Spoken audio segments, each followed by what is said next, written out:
tonu atu. Just welcoming all us under the auspices of the Wiki o Te Reo Māori and the catch cry, which is forever, forever, forever, and a day. I added that last bit. There's a little bit more. Ko tōku reo, ko tōku oho, ko tōku reo, e māpihi mauria. The reo is an awakening for me of people, culture and place. It is a window to my soul. I say that because for many Māori, it is a window to our souls. It's part of our DNA, acknowledging our DNA, our legacy, where we've come from, and the survival of the language and what that really means to all of us. So under that mantle, kei te miha tuki a koe e te tiamana, me koe te hoki a me mo te kapaunihira, me ngā me mo te kaimahi e huipi mai nei tēnei rā. Nō re karaki e poto mo tātou, kei noe tātou. Manawa mai te mauri nuku, manawa mai te mauri rangi. Ko te mauri kaiahu, he mauri te pua. Ka pakuru mai te pō, tau mai te mauri, haumi e hui e, tae ki e. Can I translate that, Madam Chair? I bring forth the forces of the earth, I bring forth the forces of the sky. I bring forth the forces that are with us today. Strike away all thoughts of darkness, let us be as one, and let us deal with the matters of the day in a like manner. Kia ora tātou. Thank you very much, Councillor White. I'd like to welcome everyone to this meeting, including our colleague on screen. Welcome to staff. Just the opening statement that we all know, just reminding everyone that this is being live streamed and recorded, and the recording will be on our website after the meeting. And just a reminder that local government decision making doesn't provide any protection to council officers and the publics for comments that are made during the meeting and are subsequently challenged in a court of law and determined to be slanderous. So without further ado, the first thing I want to say is a very, very sincere thank you to staff. We've actually got a large decision-making agenda in front of us today. And I'm just conscious of Councillor White's comments that we should all be swimming as kawai, as one. Let's see how that goes. But I do want to acknowledge all of the work that's gone in by staff to this very full agenda and workshops that have preceded it. So apologies, there are none. There's no public forum. Are there any items that anybody wants to include that aren't on the agenda? There being none, there may be a change in the order of business depending on how we go in terms of the climate change action plan. Declarations of any conflicts of interest, are there any? There are none. So moving now to the minutes to be confirmed of the 25th of June. Do I have a mover? Councillor McDonald, seconder Councillor McMillan. Any matters arising or corrections? There are none. I'll put those minutes as a true and correct record. All those in favour, aye, against and carried. Now, Stephen, lovely to have your smiling face with us at the table. Thank you. Moving to the operating report, can I just thank you? I found this report just excellent. And I have a question to you before other councillors do, and the same question to all councillors. So what? And I really do think at some stage, as a council governance body, we really do need to have an informal chat about the so what. This is coming at us like a hailstorm. And we really do need to have a good understanding. So Stephen, starting with you, so what? Good morning, Chair and Councillors. My answer to so what, which is surprising the question this early in the day, perhaps two. The first so what is when staff receive these documents and ask for analysis and we say these are sound bites, the so what is really nothing. You know, we look at them, we understand what's going on in the background, but until something concrete arrives, it's a bit hard to go down the implications rabbit hole. So there's one so what which says, actually, we just wait. We look at them, we get a feel of what's happening in the background, well, we're calling it reading the tea leaves in a sense, but in terms of doing a vast amount of analysis on implications, we just hold off. The other so what though is that there's obviously a larger thing at play here, particularly around the cabinet report that was released. There's some interesting stuff in there. I've been around local government for a while, and I sent through to Namuta as a bit of a joke, a clip out of my CV from 1997, where I was in charge of the core services review team down in Wellington, where when the core services thread came through legislation, just as it's coming through again now, I was in charge of a team of 3 reviewing every service that Wellington City Council had for basically market failure and core service. So it's interesting to see it back again here. A bit like the 4 well-beings. They were in, they were out, they're going, they're back in, they're going out again. These things are always very useful for local government to test what it does. Rather than saying we never respond to them, the so what for me is always like, it's probably on a cyclical basis, always good to have a look at these things and test out what local government does and how it does it. So it's one of those, that's a so what that sits there a little bit more in the philosophical space. And it's not something we respond to straight away, but it's when we see the concrete, we then say, so what would our process be around these statements now? What does the change in the 4 well-beings mean to us? What does the change in core service mean to us? Thank you. So, councillors, any questions or comments? Questions of this report or any comments? Councillor Nees. Following on from Stephen's comments, I think we do need to be thinking ahead, particularly in this, the benchmarks that the government's talking about, i.e. putting a cap on core, non-core expenditure. I don't know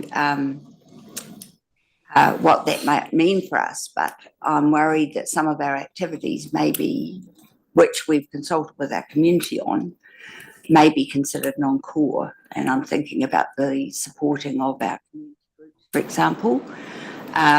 That's for environmental purposes, and one would hope that that is regarded as core for us. But I think we need to have a very clear idea about what we think is core and what isn't core. So I certainly would take on board your suggestion that we have an informal chat about that, Paula, because we did have a session and we said we've got to have another one of these quite soon. So I'll make it my job to get one of those organised quite soon. And some of these issues, some of these flags that are coming up, I think we've got to, as a governance group, think, okay, how significant is this likely to be? Can we wait until we're certain that it's the direction that's going to happen, or do we need to be thinking about what we might need to do to prepare for this? And a good example is we've got an annual plan that we're going to be starting to work on not in the not too distant future, and that won't really kick in until July next year, but we need to be doing the thinking of that. And if by December we have a very clear steer from the government that they're going to be doing this, this, this and this, then that might be something we've got to consider in our long-term plan. So I was interested in Stephen's comments about, well, we just sit back and wait until we're actually certain, because that's not the conversation we're having on fresh water. We're deciding to push ahead and then pivot. So no, I was listening to what you were saying and thinking, but I understand the reasons for it, because, there's a lot of other things in play. But I do think that we need to be having these discussions to think about how we will respond and when, as opposed to we don't have to worry about that until it slaps us in the face. I think you wanted to respond. I'm not saying we sit back and do nothing. And I think it's one of these things where, use freshwater. We know a lot about freshwater and know where we're heading in that direction. Something like core service, we could do a lot of thinking about the core services and what it means to us. Without knowing the legislation and what it actually says, a lot of that can be is crystal ball gazing. In the Wellington City Council situation, it was just one of those things where you could do a whole lot of work and you got to the council table and it just became basically a fight, an ideological fight kind of thing. So it's probably useful to, and I'd say staff always think about these things, but we don't in a sense then put policy recommendations to council. So that's what you need the concrete for. And you say, what will the government say equals a core service, or what are the things you need to think about for a core service before you make your next step? So I'd be waiting for that to take any more policy decisions around it. We've got to decide what the power of general competence means for us as well, because that gives us flexibility. So, we might decide that anything that's helping the environment is core. And so that would get us off the hook for funding community groups. So I don't know, but I think it's a conversation we need to have. I've got Councillor Macmillan, Councillor White, Chairman Leader. I can't remember any more than that, so I'll come to the left after those three, sorry. Tuatahi, no mai haere mai ki te wiki o te reo Māori, kia kaha te reo Māori. Nō reira, so a few questions, one of them sort of been partially answered because it was around the description of nice to have. So presumably there is currently no criteria for what on earth nice to have means. We've had no guidance whatsoever. Okay. Through the chair, no, we haven't. Okay. Another question with the four well-beings, is there no consultation of that? So central government can just literally remove that from the Act without consultation? Well, they could, but this is, remember, cabinet paper is signalling what's ahead. So we haven't seen the process of what's going to happen around that. We assume it would be some amendment bill to the Local Government Act in the future. Yeah. So that would involve some consultation. We assume it would, but whether it's a truncated consultation exercise or a long one, it's hard to say. No, I just asked that because in the paper it says the four wellbeing provisions are to be removed, whereas some other things have got sort of signals for consultation. So I just wondered. And just a comment around with the regional and city deals, central government's sort of corridor is around will be relentlessly focused on economic growth and productivity. Clearly, they've taken the word sustainable doesn't feature at all in that sort of mandate. And I suppose it's just flagging our role as to being relentlessly focused on sustainable development as opposed to relentlessly focused on economic growth, which the two things, they can work together. But I suppose my concern is that word has sort of been removed. So just flagging our need to keep banging that drum, I suppose. And then with the SNAs, will we be providing feedback? So it talks about first quarter of 2025. There will be an opportunity to provide feedback. So will we be, as a council, providing feedback on that? So through the chair, we'll look to see what it says, and then we will connect with the regional sector to check our approach. We'll connect with you back when we get that information to look at it and its implications for us before recommending whether we should submit as a regional council or support a regional sector submission. Okay. And same question for the coastal policy statement. So says formal consultation will be occurring in early 2025. So is it sort of same answer for that? Yeah. Okay, thank you. Councillor White and Chairman. Kia ora, Stephen. Thanks for your presentation. When I was at the Local Government New Zealand conference and the Prime Minister mentioned the well-beings are off the page, there was a big sigh of And when he talked about his efficiencies and value return, and that nice to haves, they could feel the hammer coming down on a lot of the community initiatives and a lot of the initiatives out there immediately. So there's these levels of happenings. in the spirit of the Te Wiki o Te Reo Māori, one of the things about well-beings from a Māori perspective is they ain't going away. There's nobody can actually translate that for us and tell us this is not what you should do in the context of your best interests of your people, your culture, and your place, let alone the community at large.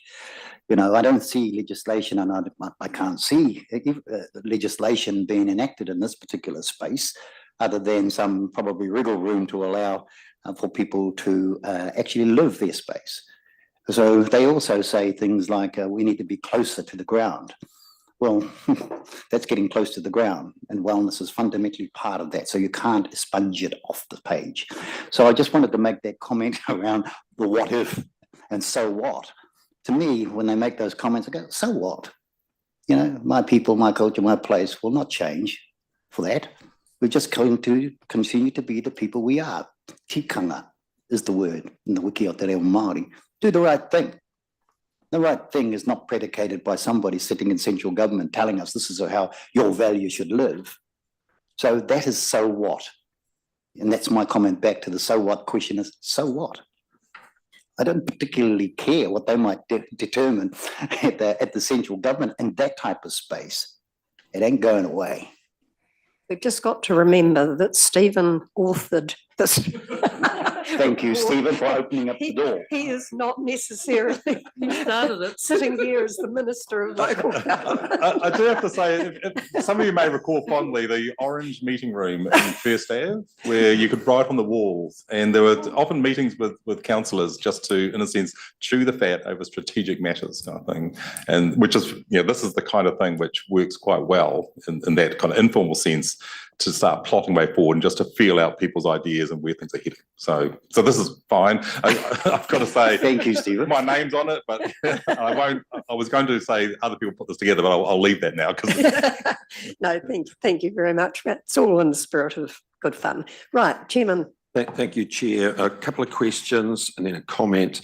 Second paragraph on page 17 to do with natural hazard. In the context of the situation we're facing in Nongataha, Stephen, what does a limitation of legal liability for local authorities mean when in the Nongataha circumstance they ignored regional council advice and we are left with the liability going forward to fix it? I mean, what's your interpretation in terms of that? Because unless there's some stick to adverse accommodation for some development, it doesn't mean a hell of a lot. So that's the first question. The second one is in terms of benchmarking. I'm like, look, that's really difficult. I concentrate on the second paragraph there, which, the third one, because in our circumstance, because of the situation we face with a significant revenue stream coming forward from investments, our ability to deal with that in terms of nice to haves outside rate cap. I think we need to think about that in terms of how we manage the revenue and financing policy. And the last one is a comment in terms of regional city deals. Yesterday I was on a Zoom call with the Mayoral Forum, and despite the best endeavours, I don't think there is any appetite to have a regional deal in terms of prioritisation. It's everybody wants their own little parcel, and I have some concerns that we're putting all this effort into trying to develop a regional deal, yet, as of yesterday, there was no prioritisation in terms of what's good for the region or even a sub-region apart from the Western Bay. Couple quick answers. So the easy one is around the limbs. Really what they're saying though is if information goes on a limb, there's no legal come back to the council for having done that. The Nongataha example is a little bit different. I think I specifically don't see that as legal liability. I think it's more of a, let's call it a public liability, why we step back into that mix. But in that situation, we would be saying this is a flood area, it's a mapped flood area. We've gone through a peer review of that process, that information goes on the limbs. So then if someone then says, my house is worth less because of that, then we wouldn't be chased for legal liability around that. So it's a very specific information provision, legal liability, or removal of that legal liability. The second one around the the income stream that this council has, I think that's a good example of the concreteness. You know, is a core service or a cap related to rating or income?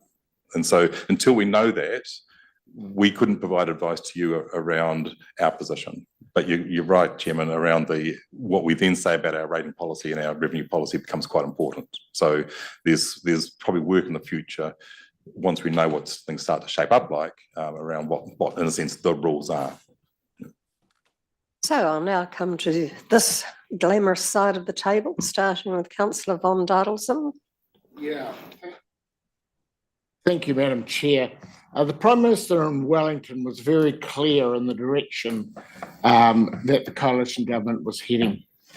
So what you say, but if we're to get support, we've got to be, and more than support, importantly funding, we've got to be really focused and strategic over our wording and how we meet government expectations. There's going to be a lot of dirty noise as far as central government's concerned around the likes of the fast tracking. And so politically, this is an area, there's an opportunity for us if we actually, don't go out and you say so what for Ewing, you say so what for strategic. But if we're not careful, if we're careful how we word it, we can actually have a real ally with central government and be prioritised for funding. There is funding, we've had the wash up of funding from the last of the COVID stuff, and that's really gone now. But there's still opportunities around there, and and there's some big decisions for this government to make. The Department of Conservation's a classic example. They're only looking, the estate has 30% of the New Zealand land, 30%, and yet they're only actually actively managing less than 4%. And so it's a funding issue. And they've got to change the funding model. We can help them with that, in my view, by being support. Find ways where we can actually get support, and so that we get it's a win-win for both of us. Because there's going to be a lot of councils, and we saw them. You're dead right. There was in Wellington, there was a lot of this, but which didn't go down well with the Prime Minister, I can assure you. And we've got to do better than that. Yes, I know what you're saying. I absolutely. The four well-beings will always be in the back there, but somehow we have to get our language right so that we actually can be the number one off the cab off the rank for funding, and we can do it if we're strategic, but we have to be really careful in our language. Thank you, Councillor Crosby. Oh, thank you, Stephen. I found this really interesting, and it's a really good summary, and it'll change often by paper by paper over time. Just a quick note, Dr. Mike Reid wrote a really good piece. Mike's known to many of us. I saw it on LinkedIn. I don't know if it's been shared, but we should all have a look at it. And it does go back to 2012, better local government, all that stuff you went through, Stephen, and some of us. But the other point I want to make, Chair, is, we actually asked for some of this as a sector, like codes of conduct, bylaws, particularly the fine regime within bylaws was quite limited. The fast tracking thing is a bit of a worry because that's in my view, that's a admission of a system failure. In other words, we've got the LGA, particularly the RMA, that is holding up a potentially required infrastructure development. But we need to do something today. So we'll do a fast track, as they did in housing a few years ago, to circumvent, good process. So they should really focus on trying to fix the system in a hurry rather than fast tracking. And it is true to say, from my observation, that the pendulum has swung too far, potentially the wrong way. And I do recall the issue around the wetland definition, which created havoc in terms of stopping, and it did stop because I was talking to a developer the other day out of Wellington, not here. Quite a significant development for about half a hectare of wetlands. It just happened to be in the only entrance this gentleman could go into develop a property. So, you know, overall, I look at this as saying, look, there is some good stuff in here. The only issue and worry I've had is over quite a long period of time, and sort of working in that Wellington scene, is it's a bit like, you know, Dumb and Dumber advising each other, to be frank. They don't ask the right people the right questions before setting even draft policy. And I doubt very much whether the local government sector will be actually asked right at the very beginning of developing some required changes, what's best, what will work, etc. But, you know, they get really excited. Officials down in Wellington are good people, smart people, do the drafting, and they really don't understand, to be blunt, the nuances of our business. And then they advise the minister, so that's good. And then you go through a process. So you're up against the wall straight away. And I hope during all these processes that the local government sector are actually asked what will work, what won't, etc., etc. Then we might make some good progress. Thank you. Councillor Thurston. Thank you, Madam Chair. Look, you drew our attention to that cabinet paper that Minister Brown wrote, and I thank you for that, that he was highlighting the points he was going to be taking downtown to the local government conference. I think that's one of the most compelling documents I've read in a long time. But just picking up on some comments from the chairman with regards to the liability and where it lies out at Nongata, it is what it is. I don't think there's a lot to be gained by revisiting how those subdivisions came to be there in the first place. But I just want to stress and remind us all how collaboratively we are working as an organisation with RLC, and have been since that event in 2018. With regards regional deals, look, as we three Rotorua-based councillors have reported, RLC are clearly on a path to go it alone. That's where they see their future lies, but we're working on a change of mindset. Whether we'll be successful or not is yet to be found, but it's not for want of collaboration, and I just stress that we just got to keep working at it. Thanks, Chairman. Thank you. So no further comments or questions. I have one question of you, Stephen. Do you and your staff anticipate a national consenting framework? No. Really? And I'm told, or I am led to believe, or I perceive, or I something or other, woman's intuition, that the big RMA reform is going to be very, very significant. Is that what your intel tells you? Certainly, that's what we are anticipating. So that will be really big, game changing.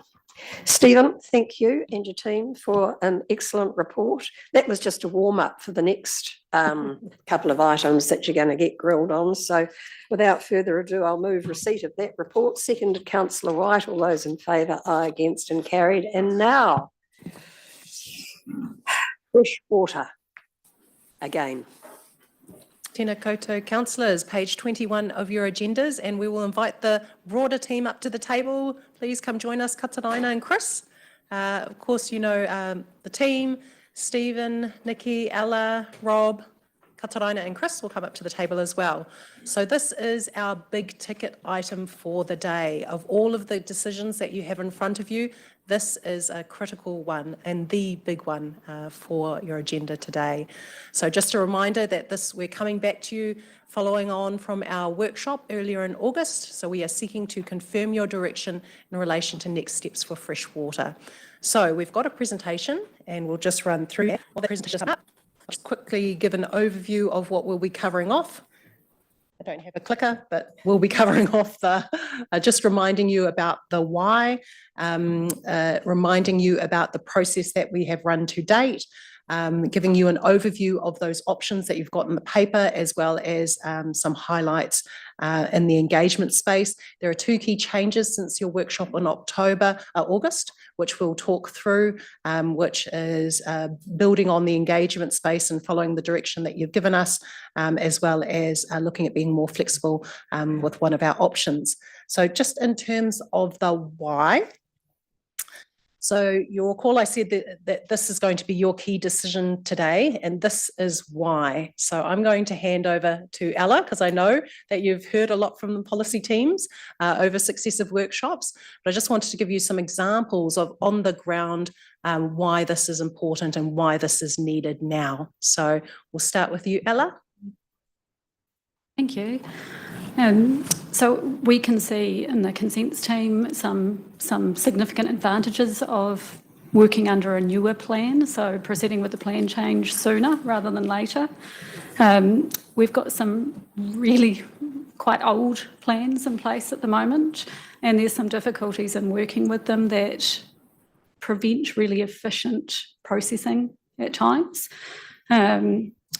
So if I suggest some sort of examples, we've got in the offset plan, so that's a whole plan in itself instead of just a chapter in our plan, and that's 179 pages long with 26 different rules, and that's just for putting in an on-site effluent system. So if someone wants to put in a septic tank, that is the length of information they're looking at to just figure out what rule applies to them. We often have issues with our own team trying to interpret those rules and definitions, or lack of definitions sometimes. And we don't want to spend time debating which rule applies to which proposal. We think that should be something that's easy for us to understand and even easy for the community to understand. Having really, really long conditions or definitions that are a bit vague and open to lots of different interpretation can just cause a heap of debate about something that's not the most important thing. We want to just get on with the processing, just doing the work, doing the mahi, getting through those consents in a timely fashion. We don't want to be spending time in that part of the process unnecessarily. We've got a similar issue with the beds of water bodies chapter in the plan. That has a multitude of rules and multiple rules for the same thing, essentially. And that makes it difficult again and sort of time consuming just to figure out which rule applies to a proposal. We often too have things sort of slip through the gaps. So despite the number of rules in that beds of water bodies chapter, there's no actual permitted activity rule to allow someone to remove, including regional council, to remove an abandoned structure in a lake, in the Rotorua Lakes, which is a real shame that we're needing some sort of consent process to do something that everyone wants to see done. And that doesn't have a lot of environmental effects that we've got concern over.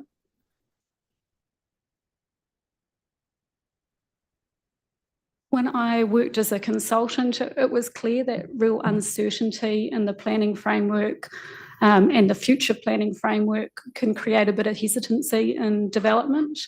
And at the moment, our community is anticipating this plan change, they're expecting it, and that causes uncertainty. And I think having information out there and available and out as a draft actually helps alleviate the concerns. Gossip is usually worse than reality, and so the severity of rules or something like that, I think, in the community can get skewed until there's actually information available and out there. So I'd really like to see those things out to prevent that from happening. In the water space, in terms of water takes, we have the regional plan setting an allocation of 10% of Q5 in streams and rivers, and the science that's been done for the plan change actually shows that for some, and in fact quite a number of streams and rivers, that's not the setting that's the most appropriate from an ecological perspective.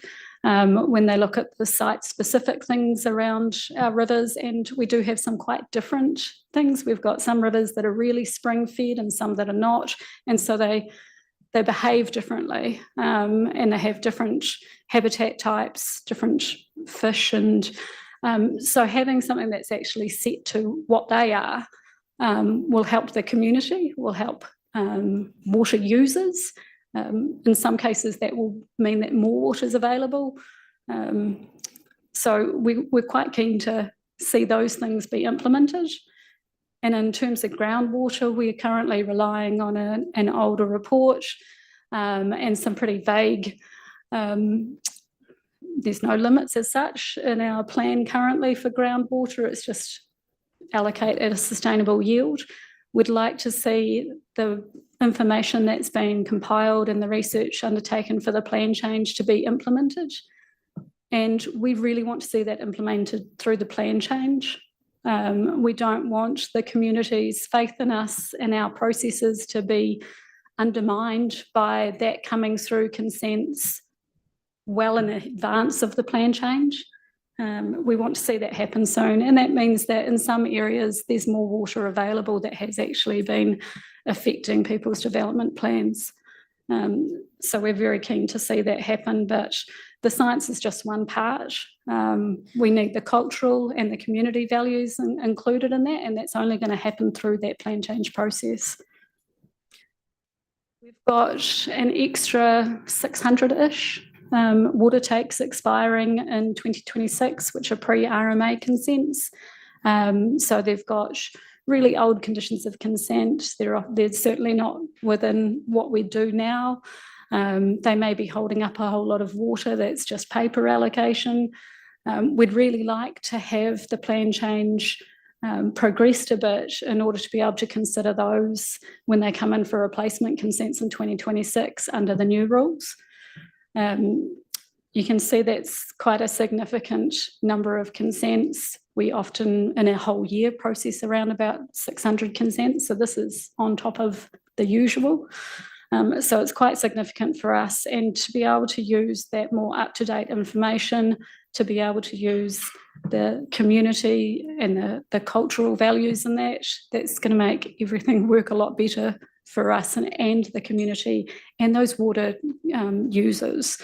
That they're actually being considered under the most up-to-date information will be really helpful. We had a question last time about whether we could just roll those over in a similar sense to what the government's done with those marine farm consents, where we just extend the duration. That would require a legislative change. We can't do that. When we process those applications, we have to do it in accordance with the RMA, in accordance with our plan, and the RPS provides some direction on consent duration for water takes, and it says generally 15 years. To provide someone with a really short duration consent, we'd have to still do all the work in processing it, consider all the effects that we would anyway. And so we'd have to do all that work, and then we also would be very open to challenge if we gave them a very short duration. Because that's not in accordance with case law. So there'd be a huge risk of then appeals. We like to recover the cost of our processing. We cannot do so for appeals. And they exponentially increase our costs because we then need to use lots of lawyers. There's evidence. It's a big process. So we would like to keep doing things in accordance with the Act. We'd like to keep recovering costs and do a good job, and not be held up in court processes for things where we haven't done things correctly. So we don't consider that to be an option. Hence, having this plan change progressed will really help us to manage that workload when it comes in, and give the community some certainty too for those water users that are looking at replacing their consents. The plans that we've got, the Tarawera plan is 20 years old from when it was adopted. That is a really difficult plan to work with. I've been a planner for a long time, and it is really complex, and things fall through the gaps. We end up with things that we don't really want them managed in that way. It's really outdated. I really want to see it gone. The river gravel management plan is 23 years old. This is from adoption, so actually it's a little bit older in terms of when it was first notified and worked on, and that there's obviously quite a process before it gets adopted. The offset plan's 18 years old, and I've discussed some of the issues with that one. And our main plan, the RNRP, is 16 years old. So we definitely have had our time with those plans. We've moved on, we know more, we have better ways of doing things. Rachel Boyd's not here today, but she would have talked to you if she was about the Plan Change 9 when we withdrew that because we were going to have to do this. That was challenged legally, as you all know, and we made commitments in court or in that process that we would be progressing this plan change. So we have obligations I think we need to meet. I think that's all from me. I need to talk about the water quality benefits. I might have gone on too long, sorry. Perfect. No, water quality. Yeah, and if Pim was here and he does give his apologies, well, Rachel is actually in mediation for change 6 to our regional policy statement, and those on the subcommittee are aware of that, and Pim gives his apologies as well. If Pim was here, he would certainly talk about the degraded estuaries and what we are seeing on the ground and the need for not just the work that him and his team do, but the need for policy as well. That's right, eh, Chris? I'm sure he'd say something along those lines. Yeah, I suppose from an integrated catchments point of view, you can have the incentives that we have, but they rely on willing landowners who want to engage, and they have to make a contribution as well. So it costs money, costs council money, and it costs landowners money, and some of them are just not ready for that. But so you end up with an unequal playing field where the pollution events, or the not pollution events, but the estuaries who are receiving all the contaminants from the whole catchment, some people are doing something about it and some people are not. So you end up with that inequity, I guess, in the community, which our land management team do feel when they go out there and people say, well, what about him? He's not doing anything. And you get a lot of intensification over time, over the 18 years or whatever it's been since we've had this plan update. And it is time for a reset, I think, to look at equity across catchments. And to try and achieve the focus catchments, we can't just rely on incentives that will not get us there. So that's really the Thank situation. you. I can see councillors chomping at the bit. Starting with my colleague here, Mr. Shirley. Questions on this slide, is it? Questions on this slide? Yeah, thank you. Chairman, I'd just like to pursue that rollover option because we're at risk of not looking or losing sight of the macro and sort of dealing with the micro. And I don't underestimate the enormity of the task and the work. As I understand it, the bulk of these 600 water rights are actually the pre-RMA ones. And it's the RMA that is going to undergo some very, very significant change. And we don't know what that will be. But my information, as the chairman's information has indicated, it's going to be much greater than most of us realise. So the whole structure of a lot of the stuff we're talking about down in the detail will be different. I think you made the comment that to do a rollover would require legislative change. And my question and thought is, perhaps that is the best option. Perhaps local government New Zealand, and I don't mean local government New Zealand Association, I mean local government New Zealand, should go to government explaining the dilemma, because government has given itself that grace of extension while they sort it out. And for us to sort of get buried in the weeds and the detail of an unknown outcome, we could spend an awful lot of money and go down a lot of blind alleys and have to redo it all again anyway. So my question is, has anyone explored the potential of actually putting a case to government to have an extension, a legislative extension, to save us all this incredible task, which has been done essentially in a vacuum, in a legislative vacuum? So that's my question. Has that avenue been pursued? Just in terms of whether that's an appropriate option, I think there's some issues around that. So if a lot of these water takes are not being used. So there's a lot of paper allocation, which means that that's tying up water so that other people that actually want to use water and have development aspirations are locked out of that. So I don't see that as a good solution to us just not doing the work of processing those applications. Each government has, well, the last government and this government have both proposed massive changes to the RMA. We need to keep doing the work still. And I don't think waiting until those things are completed and, you know, with another change of government in the future, we could be facing the same thing again. The likelihood is we're always going to have consents to process. We're always going to have some key functions under our regional plans that they need to achieve.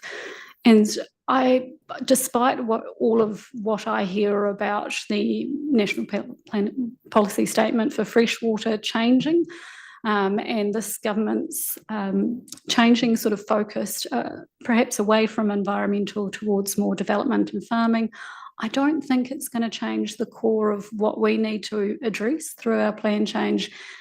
And I really don't see just delaying the processing of those pre-RMA consents as the best way of managing our resources and our community because of the impact that will have on other potential water users.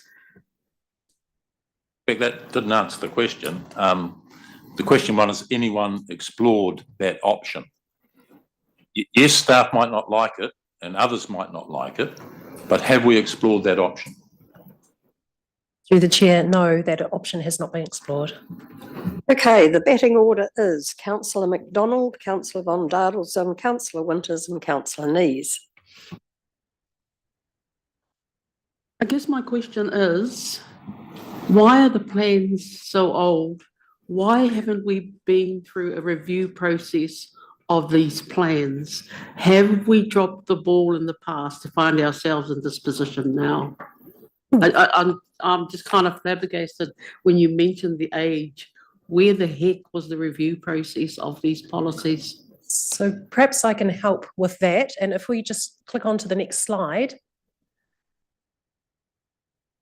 So this is our process for our freshwater change for this project. So for those of you who were here 12 years ago, that's when we kicked off this work to develop this policy. So it has been going on for 12 years through 5 different changes in national directions, all of which we have shifted, but the issues are still the same. We still have degraded estuaries, we still have degraded waterways, and that degradation is continuing. So we did start the work for the freshwater change back in 2012. You'll recall, for those of you who were here, we started with specific catchment work with the community groups in Kaituna, Pongakawa and Rangataiki. We established the regional water advisory panels. That was our stakeholder group. That's with, you know, your federated farmers, your Hort New Zealand, your Fish and Game, all of your key stakeholders back then, and they have progressed with us through this process. You decided how you wanted to look at the region and what you were going to call a catchment. Those are our freshwater management units. You gave staff the direction to focus on maintain, because our core function under Section 30 of the Resource Management Act is to maintain and enhance water quality and maintain water quantity. You said focus on maintain. We've done that. You all acknowledge the key issues that we've got across all of our catchments and our lakes back in 2017, and we updated the timelines in 2016, 2017. We got approval for engagement in 2018. We reset the program again 4 years ago in 2020 to, instead of doing it as a staged approach, to do it in one approach altogether, because before we had a whole of catchment approach and a separate approach for water quantity. We were trying to get ahead of it. That got withdrawn. Gave us direction to integrate offset, as well as the integration with the geothermal as well. We've set up technical working groups over the last 2 years. We've met with you monthly to provide those 2 to 3 hour updates, briefing updates on different freshwater topics to bring you up to speed, for you to be in a position to make these key decisions. And of course, earlier last year, you extended the timeline for notification because you're wanting to get in before the next election. And again, in February, you extended the timeframe as well. So certainly this is part of the reasoning for why it takes so long to land something.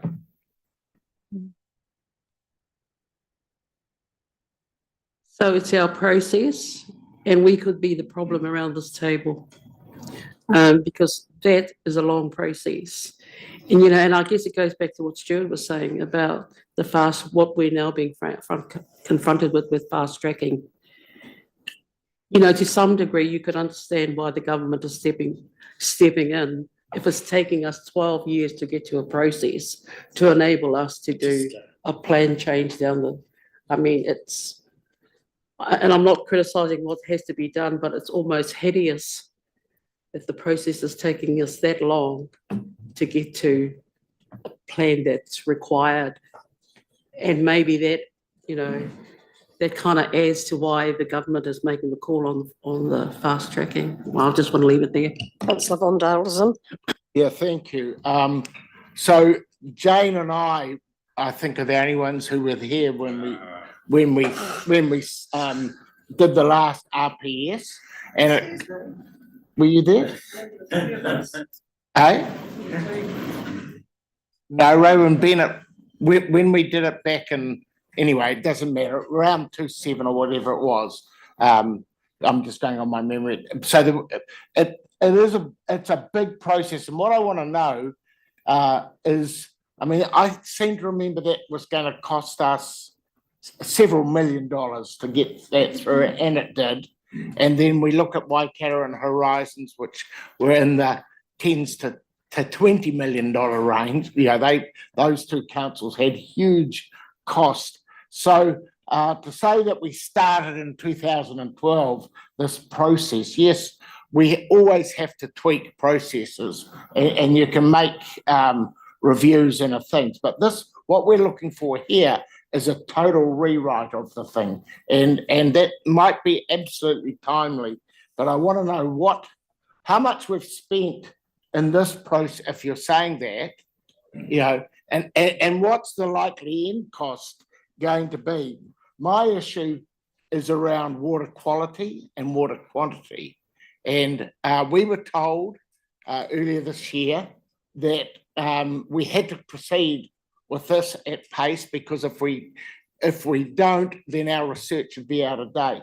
And I went on down through Hawke's Bay and learned that two of the big regional councils at least have used satellite technology to measure water quantity, something that PC9 couldn't come up with at the time, and that was a limitation for us. And yet the technology, I don't know if it was there then, but it's certainly there now. And have we, you know, are we looking at the best possible science? And then on water quality, we put a lot of store on E. coli as a measure. And yet, if you compare our E. coli acceptable limits with European ones, and Europe tends to have a lot higher standard of environmental regulation than we do, their E. coli is deemed safe up to something like, you know, we heard in the Paris Olympics, you know, for as long as it was under 900, you know, you'll get, you know, so, you know, is our science robust enough? Have we really done the work to work out, you know, what is best for everybody? I look at the early, and I don't know where we've got with it, with the requirements of slope for farming, and I just see absolute impracticability and what was the initial decisions there, whether it's been amended or not, there's so much more we need to do.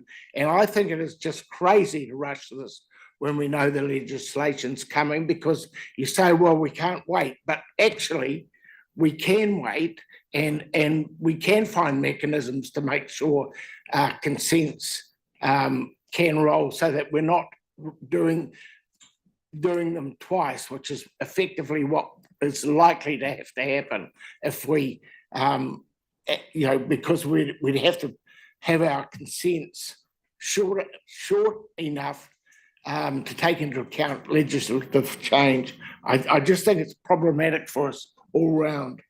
Just a point of clarity, if I may, what are the mechanisms that you propose to enable those shorter duration consents as opposed to legislation? One thing I've always learned in this council, Madam Chair, is that I'm not the expert. I actually employ these people who are either going to be the experts, and if they're not, they will employ the experts. Thank you. So don't ask us. Oh, you just made a statement that we can engage, we can have mechanisms by which that, so I just wanted to clarify. I'm sure we can. I'm now moving on to Councillor Winters and then Councillor Nees, and then I'd really like the staff to carry on with the presentation so we can actually debate the real issues. Thank you. Councillor Winters. Thank you, Madam Chair. Ella, I just want to go back to your comment about rollovers and you can't roll over them. I feel as though we're a bit shadow boxing here today in terms of not knowing what's coming down the pipeline and what we're trying to achieve. Can I give you an example going forward in one of our consents for the 600 consents? And I've read up about this because it's in the Rotorua Lake Strategy Group meeting for Friday.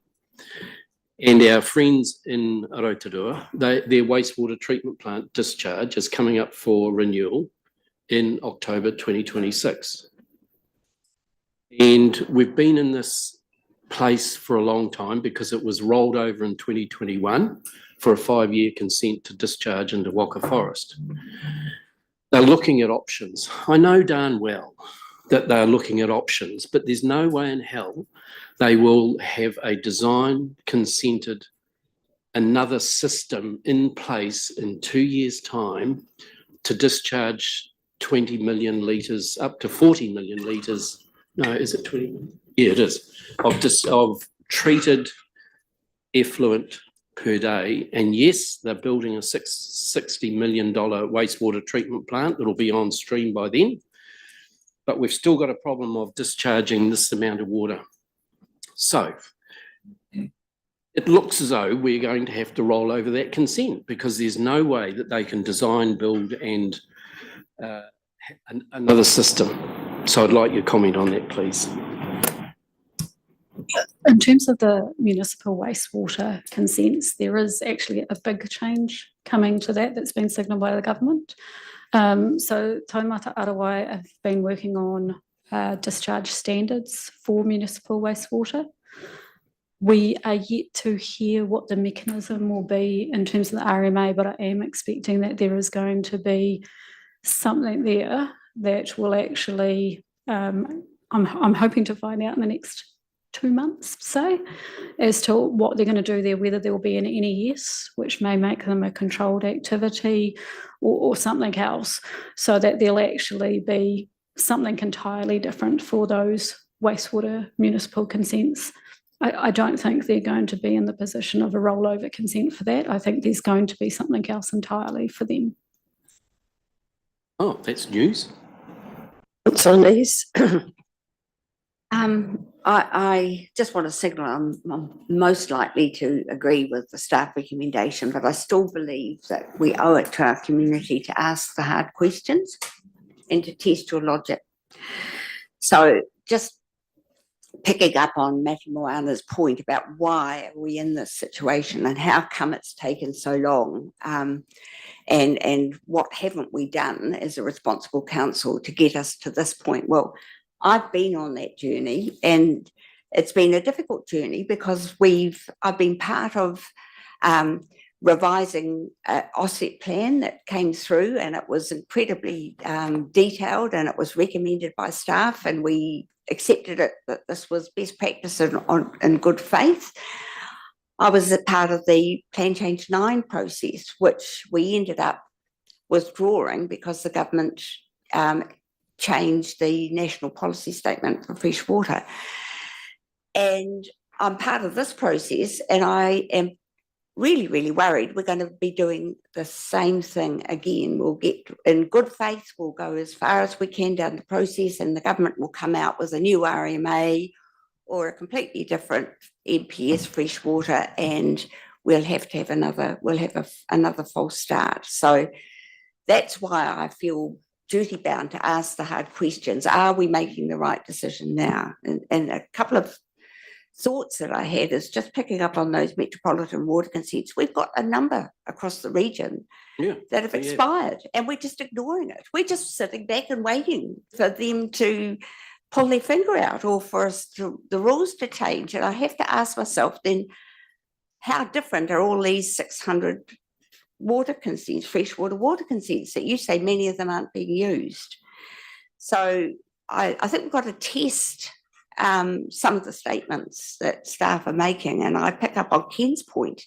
If we went to the government and said, look, you are going to completely change our world, you're going to giving us another RMA, is it our best use of our resources to be rushing through a plan change in time for those 2026 consents to be considered? And I think in reality, even if we do notify our plan by September 25, it's only one step in the process. The provisions may have weight, but we'll still need to be realistic. We will be under appeal for some time following that date.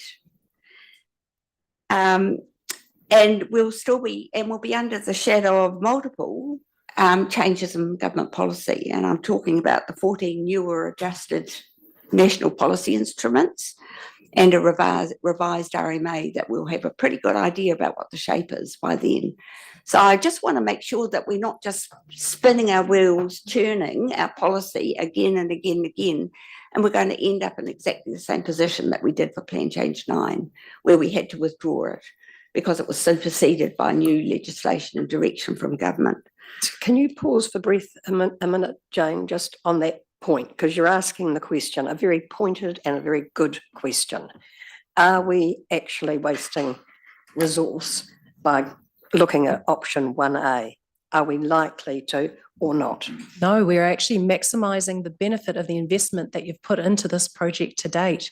There has been significant investment in the freshwater program, and we'll need to come back with the specific figures from 2012, but more recently over the last 3 years you've invested 1.7 million in connecting with the community through engagement and tangata whenua engagement.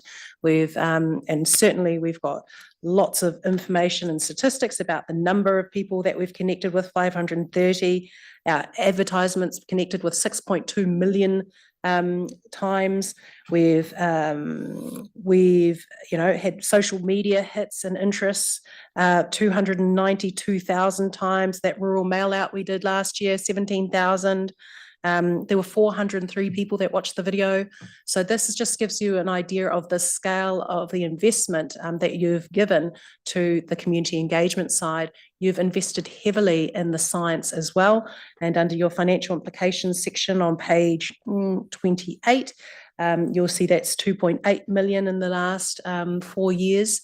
So what staff are recommending is the best and the most efficient and effective utilisation of investment to date in notifying a plan change. So Jane? So still, that only reinforces my point. We've spent an awful lot of money over the time, and I want to make sure it's money well spent, but I don't want to be throwing it out the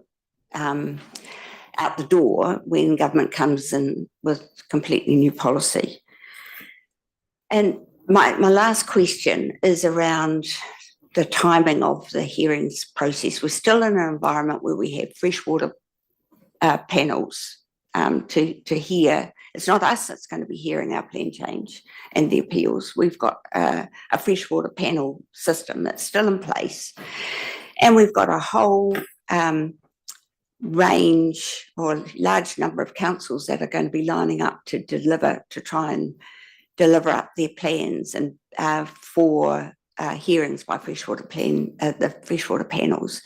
So my question is, even if we set a time frame that we go out with a draft by December, and we aim to notify by September 25, how do we make sure that the freshwater panel is going to be available and can prioritise our plan at that point over and above everybody else's? What is the process? Do we say we're going to have a plan change ready to be heard in September 2025, you better put us top on the list? Because I'm sure everybody else is doing that. So I just don't want us to be rushing stuff if in reality it doesn't get heard by a freshwater farm panel until 2026, and we still won't have the answers that will guide our resource, all of our resource consent. So these are the questions that are sitting in my background, in the background of my mind, which I feel like I have to test, because we are committing our organisation to a lot more work and a lot more expense. And I don't want it to be thrown out with the bathwater again, like we did with Plan Change 9. So if I could just, two issues that Councillor Nees has raised. The first is, and other colleagues have raised, there is going to be change in the NPS freshwater. What does our best intel tell us about what that might mean for us having to pivot? In other words, are we looking at wholesale change and therefore credible waste of resource, or are we looking at a reasonable opportunity simply to pivot to meet the new NPS? The second issue is around the process for the freshwater panels. So I wonder, I know you haven't got on to your options analysis yet, and would you like to wait until then, or? Answer that now. Good morning, councillors. Nikki Green. There has been very little information publicly or otherwise about the NPS and its changes. So we're uncertain about what the proposals are and where they're up to within the ministry. They did indicate that one potential option was something more like previous NPSs at one point, but so also did they indicate that it could be a greater amendment. I think you could assume fairly comfortably that they will revisit some of the attributes that have been problematic that are in the most recent version, that they may amend or change the way Te Mana o Te Waia is framed in the National Policy Statement as the primary objective, the hierarchy of obligations. I would anticipate, because they've made it really clear that renewable energy generation, national infrastructure and farming are important, that they will look for pathways where there's the freshwater sustainable management element, but more enabling pathways than potentially you see at the moment. So, for example, there's 2 sections in the NPS that are very constraining around loss of rivers and wetlands, and I think those would be revisited, would be my assumption. So that's all crystal ball gazing, and I think we've got in our presentation the option to pivot, and we've looked at our plan without spending a lot of time crystal ball gaze. When we've looked at it, we do believe that we can amend once we understand more of what's being proposed. Don't think it changes So through the ultimate issues. So through the chairs, just to build on what Nikki has said, we do understand the signals are likely that it is looking like a potential reversion to a previous version of the NPS-FM, potentially, as Nikki has noted, that could be one of the options. Our plan change, as we get onto it and as we talk about the options, we have designed option 1A to have that pivot, and that pivot will be important. We've got our plan change, and for us what that would mean in implications of a pivot is removing parts of it, which we can do easily. So freshwater panel. And the freshwater panel, as a regional sector, we've got a regional sector approach and linking with the freshwater commissioner in order to stage and coordinate the hearings that will happen. So we have a process to address that. Sorry. Yes, so the question, my question is, so what? Where are we sitting in the pecking order at the moment? Are there 4 or 5 other councils ahead of us? In which case, rushing to the finish line for September 25, does that mean that they'll be ready, waiting breathlessly for our plan, or will we be waiting until they deal with the other plans that they've got on their books already? I just want to get some sense of when our plan will be programmed to be heard. So my understanding is that we are on the list for notification in September 2025, and that we will have commissioners available at that point in time to process our plan change through the hearing. So councillors, can we just carry on with the presentation? Even now to talk through the options. If I just go back one point, Councillor Nees, it's not about rushing to get it finalised through the decision-making process, but it's about the first step to getting it proposed and notified.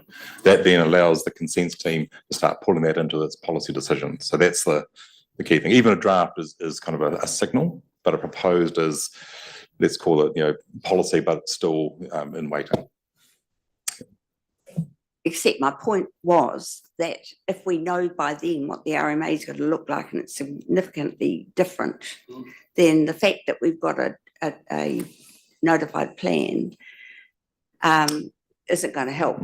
Yeah, true. I think that there are 2 things in our minds around national direction. One is the things like the EPS changes and regulations and things like that which are floating around. Change to the RMA is another set of considerations. That thinking is further out. Even as we found with the NBEA, it took a while to get that off the ground.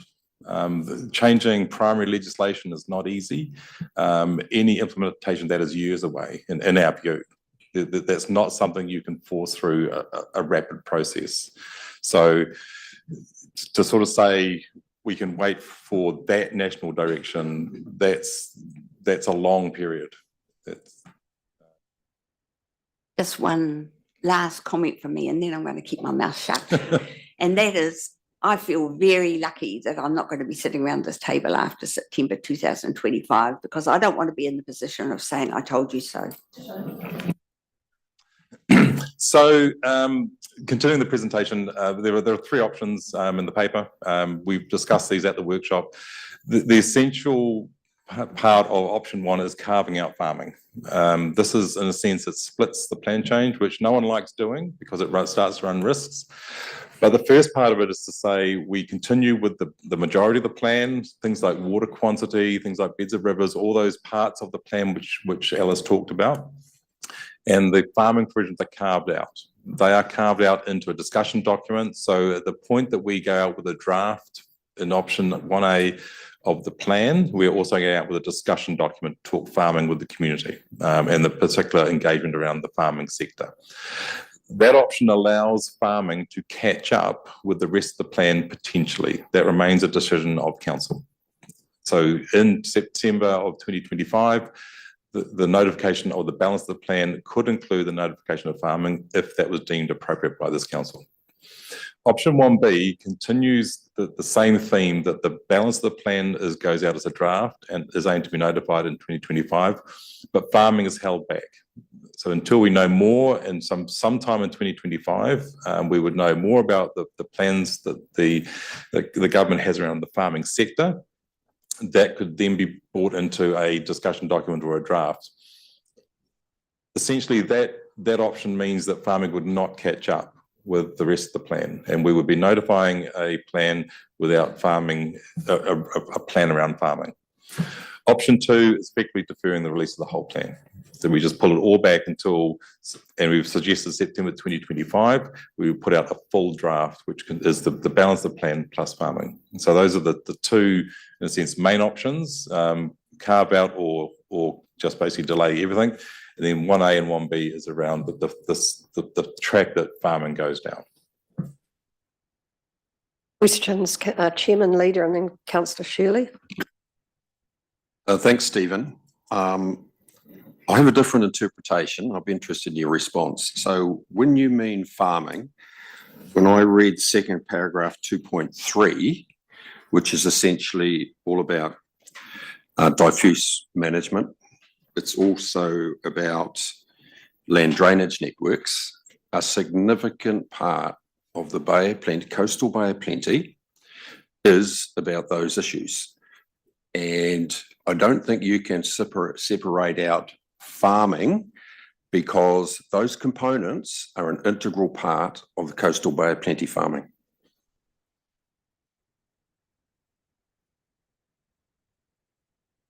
So what's been essentially separated out is the diffuse contamination issue with farming. So farming land use rules, the things which are listed in here, such as effluent storage, discharge, farm dumps, earthworks, those are still sitting in the rest of the plan. And in there would be the discharges for the land drainage, yes. So am I reading the context of 2.3 wrongly? Or I haven't written it clearly enough.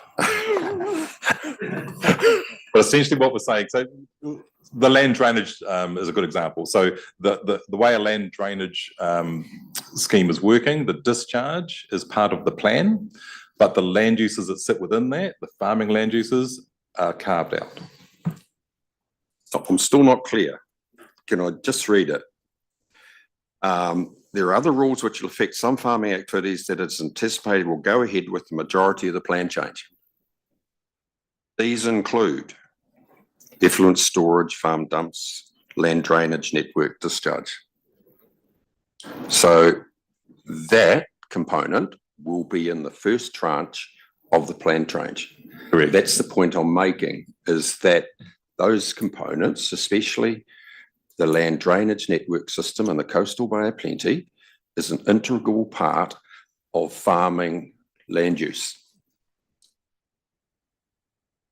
So, yes, with respect to the land drainage network discharges, where when the applicant, which is the council, is applying for a consent under a draft rule under the rule, it would not be made responsible for all of the farming activity. It would only be looking at the network itself and the discharge from the south, from the discharge from the network itself. And so it is correct that we won't get the water quality improvements across that whole of that lower area of, say, Kaituna or Rangitaiki, without also addressing the diffuse losses from farming. So at some point, those farming provisions will need to be considered and included via a plan change to complete that approach to reducing contaminants. It won't be achieved without them. So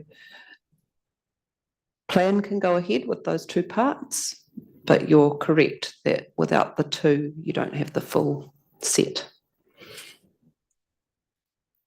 So Shirley. Thank you, Chair. Mine's really a follow-up to Chairman Leader's issue in terms of carving out farming. And we've got to realise, where did that come from? It was, last general election was a huge campaign of concern from land users, particularly the farming community, about the prescriptive impost and practicality of some of these very detailed provisions. And the incoming government announced that farming would be carved out. But then you've got to go to page 9 of the paper, and that's the definition of farming. And this is where I'm sort of seeking more information, because there's a school of thought going on of taking more of a holistic land use thing rather than, because what is farming? And what we've got there is the 3 bullet points: pastoral, grazing and livestock; arable, growing crops for harvest such as grain, cereal, legumes, mangels, maize; and the 3rd bullet point, horticulture, growing food or beverage crops for human consumption other than arable crops. And then the comment that this does not include floriculture because it's not consumed by humans. But the thinking is that what does consumption mean? Consumption doesn't necessarily mean eating. Consumption is use. A consumer uses things. So you can well argue that, you know, cotton, not that it's relative here, flax, linen, it's all part of farming. And for that matter, so is forestry. A forest, you're producing a crop. The rows are longer, the rotation's a bit longer, the row of cabbages grows a bit higher, but it is essentially a row of cabbages, a forest. And that's the thinking that, you know, we've got to be more holistic in terms of catchment management, land use in a holistic way, rather than sort of farming. So my question is there any definitions from the courts yet, and has this been challenged in terms of we're carving out farming, what is farming? And I think there's a whole new parallel thinking that's going on in the new work that's being done of approaching this from a bit more of a holistic position. And yet we're sort of working at it. That's why I raised that first issue. We're sort of still buried down in the weeds, and there's a bigger picture taking place. So I don't think it's a question of a pivot. I think it's more of a question of a backflip. So on that, what we're talking about with the proposals is a discussion document on options for those farming land uses. We've used at the moment the same definition as is used in the RMA to cover freshwater farm plans regulations. And the reason we did that is because our rules interface really closely with relying on those national freshwater farm plans. Or in their absence, some form of freshwater farm plan. So various regional councils across the country that have implemented their own farm planning requirements have defined farming in various different ways. We've aligned to the national definition so as to integrate seamlessly with that national approach.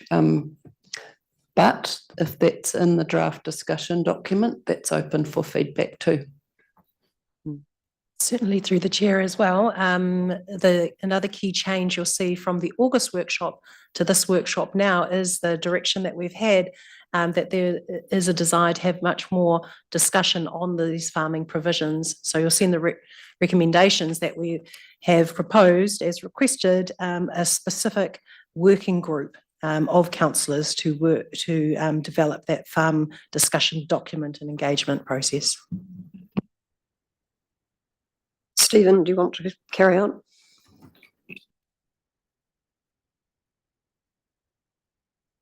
So the assessment of the options is included in your report. There's an attachment there, so I can probably skip past this pretty quickly. So the staff recommendation is option 1A, progress and pivot. You've heard about what pivot means, how we can react to things we see coming through the national direction. And now we're quite comfortable that we can include that in our work. Engagement, I'll pass over to Nikki here. Actually, let me do it. So engagement with particularly the farming sector was an important part of the discussions we held earlier. Obviously, in 2023, there was a large process, a large engagement effort, and a number of targeted consultations were carried out. So this time round, we're looking at the limited general engagement and keeping the targeted stakeholder contact going. That always is an important part of what we do. There's the administrative stuff around Schedule 1 and the RMA parties, and that includes tangata whenua, and we'll be using fact sheets for key changes, and of course then farming.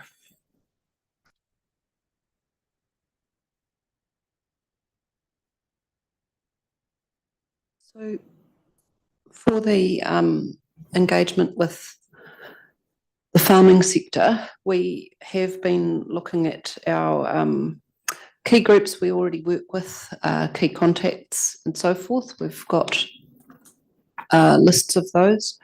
We also have farmers that participated in our engagement last year, and we have their contact details where they left them for us. The Regional Rural and Environmental Sector Organisation Forum members, which include primary sector, forest and bird, fish and game. They are quite keen to pull groups of their key members together and support us in trying to get in front of their membership. So those are available to us, and we can be responsive to requests from farmers with a particular focus on those catchments where the largest changes are likely. So we've also, do you want me to continue with so with respect to the discussion document at the workshop in August, sorry, just here, there's a Can I list just you ask a might. question through, but it's about the engagement? Sure. Because I'm just interested in what engagement we can usefully do, given that there's so much that we don't know, and are we sort of putting the cart before the horse? I mean, we've already talked a bit about the sunk costs, which might be the sunk cost fallacy. But, we spent $1.7 million, I believe, in consultation so far, which we're now saying may have been a cost, not value for money, because things are going to change so much. Are we continuing to do engagement on areas we don't know what we're engaging about? And I'm just wondering what's happening in all that engagement. So we talked at the August workshop about a series of proposals, from small initial steps through to larger steps that are possible through a plan change for managing diffuse losses from farming, and the concept of going with a discussion document on potentially 3 packages saying how far should we go. With the changes that may be coming, the key things that don't change are the water quality issues and where they're coming from. So, and there's a limited range of tools that can be used in a regulatory plan. I don't know that a bigger range of tools is coming. We've been waiting and testing and looking for some. Without going into those details, we've worked with with the constraints we have for a rule or regulation, and with the key, most significant issues that we're trying to address. So I think those matters don't change. The thing that might change would be the policy direction on how far we go, possibly some extra direction on farm plans and so forth. But the actual issue and what you can do about it doesn't change. So I think there's still value in being able to talk about the options that we've come to and their pros and cons, and have those discussions, because you will elicit, when you put something out to the public that is more real, more detailed than they've seen, you will elicit feedback from farming sector, including their technical advisors, on what they think could be better. And that needs to be the question, is if not this, then what, for a regulatory tool. So I think there's still value. Chairman Leader. Thanks, Chair. Look, I must be getting a bit bloody old and stupid, but can you just help me? The last sentence on page 25, because when I'm looking at your preferred option 1A, you're proposing there to carve out farming land use provisions. So the last sentence on, as I said, option 1A on page 25, is that incorporating 1A, or is it backing it out as so it becomes a 1B? The recommendation of 1A is that the farming provisions are not in the draft plan change when it's released, but are discussed in a discussion document, and they're both released in November. That's 1A. So help me with the last sentence on that page. It's supporting 1A. Supporting 1A. Yeah, it's trying to just explain the pivot word a little bit more. That's all. Okay. And the other comment, Chair, in terms of the engagement, I thought that's an improvement on what we were proposed originally. In my discussions with Stephen, what they refer to as the industry good organisations are there of essentially R&D and extension. I mean, it's not their core role to go and do all this sort of policy stuff. So I think the idea of having woolshed meetings is infinitely sensible. And the other one, I was just speaking to Te Tau, I forgot what you called Plan Change 10 vehicle that Tanira Kingi convened. I mean, I thought. Stag group. Stag, yeah, that's the stag group. yeah. strategic I thought that action. had a lot of merit as well. Okay, so where are we at with the presentation? Couple more slides. Right.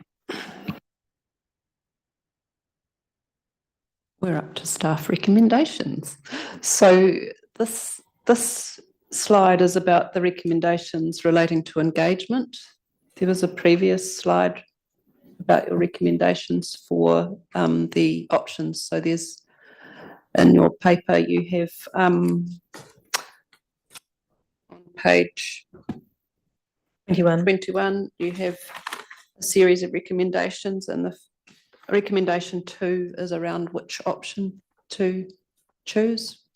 3, 4 are around the engagement, and the one thing I'd note that I hadn't noted previously is this proposal that we form an informal working group with councillors that wish to be on it, so that we can have more free and frank discussions and build that understanding of what's being proposed and what might be in those 3 different options before finalising the discussion documents. That would be in the next month to 6 weeks if you choose 1A.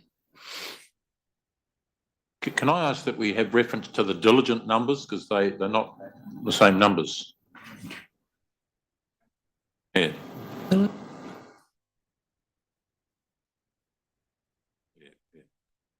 Page 8 for the recommendations and diligent. I'm going to ask the Chief Executive for a comment shortly, but that one of the key issue that I'm seeing play out here is concern that we're continuing on this resource-hungry process when we have little idea about what the new national policy direction is. I think that we do have quite a good idea of what the new national policy direction is going to be, and that's going to land fairly shortly, and that will guide our work, it will guide all regional council work across the country. I don't believe that we're in a position where we've got this enormous universe of unknown in this space. And it's about the vision statements. Do we keep them? Don't we keep them? It's about Te Mana o Te Wai policy and that hierarchy. But as Stephen and team have always said, we are still going to need a hierarchy to be able to issue consents. And the attributes table, well, yay, we're going to be going from 25 to 12. That's a good thing. So, if I was a betting person, and of course I am, I'd say that universe of unknown isn't quite as large as perhaps we are afraid that it is, and that staff are very well connected. And Fiona, without wanting to put you on the spot, I think you might have toothache, have you? Yes, good morning. I've been to the dentist this morning, so this is a much more enjoyable experience. So hopefully I don't slur when I speak. Absolutely, Chair. We are very confident that we can progress with the information we have in terms of where government is heading. They have signalled, even with Honourable Minister Macleay at the meeting he had, that many councillors attended, in terms of looking to do this as quickly as it can, because certainty is very important for the communities, particularly for the farmers. And if you recall, when the president for Fed Farmers came here in February and talked about the need for this plan change, and when you made the decision to just slow down a little bit, you are not alone here. There are many other regional councils facing the same position as you are. And I was talking to Steve Ruru at Taranaki Regional Council last week about this. And the feedback that you will receive on a draft will inform you in terms of whether you notify or not. You can stop and start this process based on what is happening in terms of government direction, and also the feedback you get. I think it's a very good question, Councillor Shirley, in terms of what does farming mean in this region? And you'll get feedback on that, and that will inform your plan change as you move forward.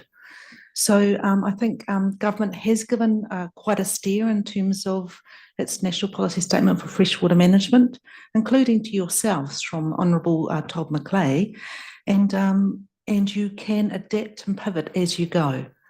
I think the key thing is to get, and in terms of engagement, when you get engagement, staff actually adapt and see what is practical in this region. It's highly beneficial for us in terms of drafting plan changes for you to approve, is to get that engagement to see what works in this region, because that is clearly the focus for this regional plan change is what is best for this region. Got Councillor Macmillan, then Councillor Crosby. Yeah, thanks. I'd like to move that we accept the recommendations and we go for option 1A, progress and pivot. I think it's all been said and summarised by Fiona, but we've got the opportunity to progress and address the things that need addressing with our degraded estuaries and lakes. We've got the opportunity to seek feedback from the farming community on how far to go with the steps to reduce contaminant losses through farming rules. So we're not setting that in stone. We've got the opportunity for robust engagement to hear, from the woolshed what needs to happen, how we're going to get there. We've got the opportunity for this working group where we can tease out whether Councillor Shirley would like to grow hemp on his golf course and whether that counts as farming or not. So we can have all of those discussions as councillors, as well as from our sector groups. We can proceed with resolving all of our challenges with, for example, these resource consents in 2026 and all of those things. And we can pivot to government direction. So in a sense, this option 1A, progress and pivot, is enabling us to have our cake and eat it, because we can address environmental degradation and work with our community to find the most practical solutions. Can I just clarify, Councillor Macmillan, are you moving recommendations 1 through 5? 1 through 5, yeah, with option 1A, progress and pivot. So for Happy to second, Madam Chair. Okay, so we have a motion. It's been proposed. It's been seconded. Councillor Crosby. Yeah, thank you. I do support the recommendations. It's difficult. I think we all need to acknowledge it's going to be really challenging. But doing nothing or waiting, I think, has a higher level of risk. And I'm confident we can navigate our way through this carefully. And the critical factor is going to be what is a draft policy statement that will have status at a point of your time versus what is a discussion document. And we don't get those two sort of realms muddled up, particularly when you're out in the community discussing it. So we need to be absolutely clear on those two different paradigms, as it were. Then I think we can navigate our way through it. So yeah, I'm happy to support the recommendations. Thank you. Councillor Eadie. Kia ora, Madam Chair, just to qualify my seconding of that motion. We know what we're doing in this region. We've been doing it for long enough. Reflecting on that, it's Te Wiki o Te Reo Māori. And in my view, if you're waiting around for central government to fix things and to tell you what to do and get things done, issues of what's right or what's wrong, well, good luck to you. And I'm not naive politically enough to think that there aren't tensions within our region between the ecological and environmental trade-offs or the economical trade-offs. But we just have to have those conversations. If it's at the woolshed, it's at the woolshed. I'm happy to turn up and to have those conversations, frankly and bluntly, which we do at the river and drainage advisory groups. So, these are the trade-offs and the issues that we have to discuss. It's at the front of the political debate at the moment in this country. So I believe that we just have to stay the course and do what we're doing. I appreciate the staff have put in the work over a number of years. It's only my second term, haven't been here since 2012. But in the time that I have been here, and the stark contrast and change between the last government and this government, I'm like, it's not just about what are our core services, what are our core values as an organization? What are we here to do? And we're the last stop shop when it comes to protecting the environment. So I'm in full support of the motion on the floor. Thank you. You're the speakers to the motion. I have Councillor Shirley and then Councillor Winters. Thank you, Chair. I'd like to move an amendment to the motion, and that is that we adopt it, but we substitute 1A for option 2, and that's to defer the release of the whole plan change with notification to be determined by or prior to December 2027. Do we have a seconder to the amended proposal? Thank you. Advice, please. Committee clerk on process to follow. Okay, thank you. We'll now discuss the amendment.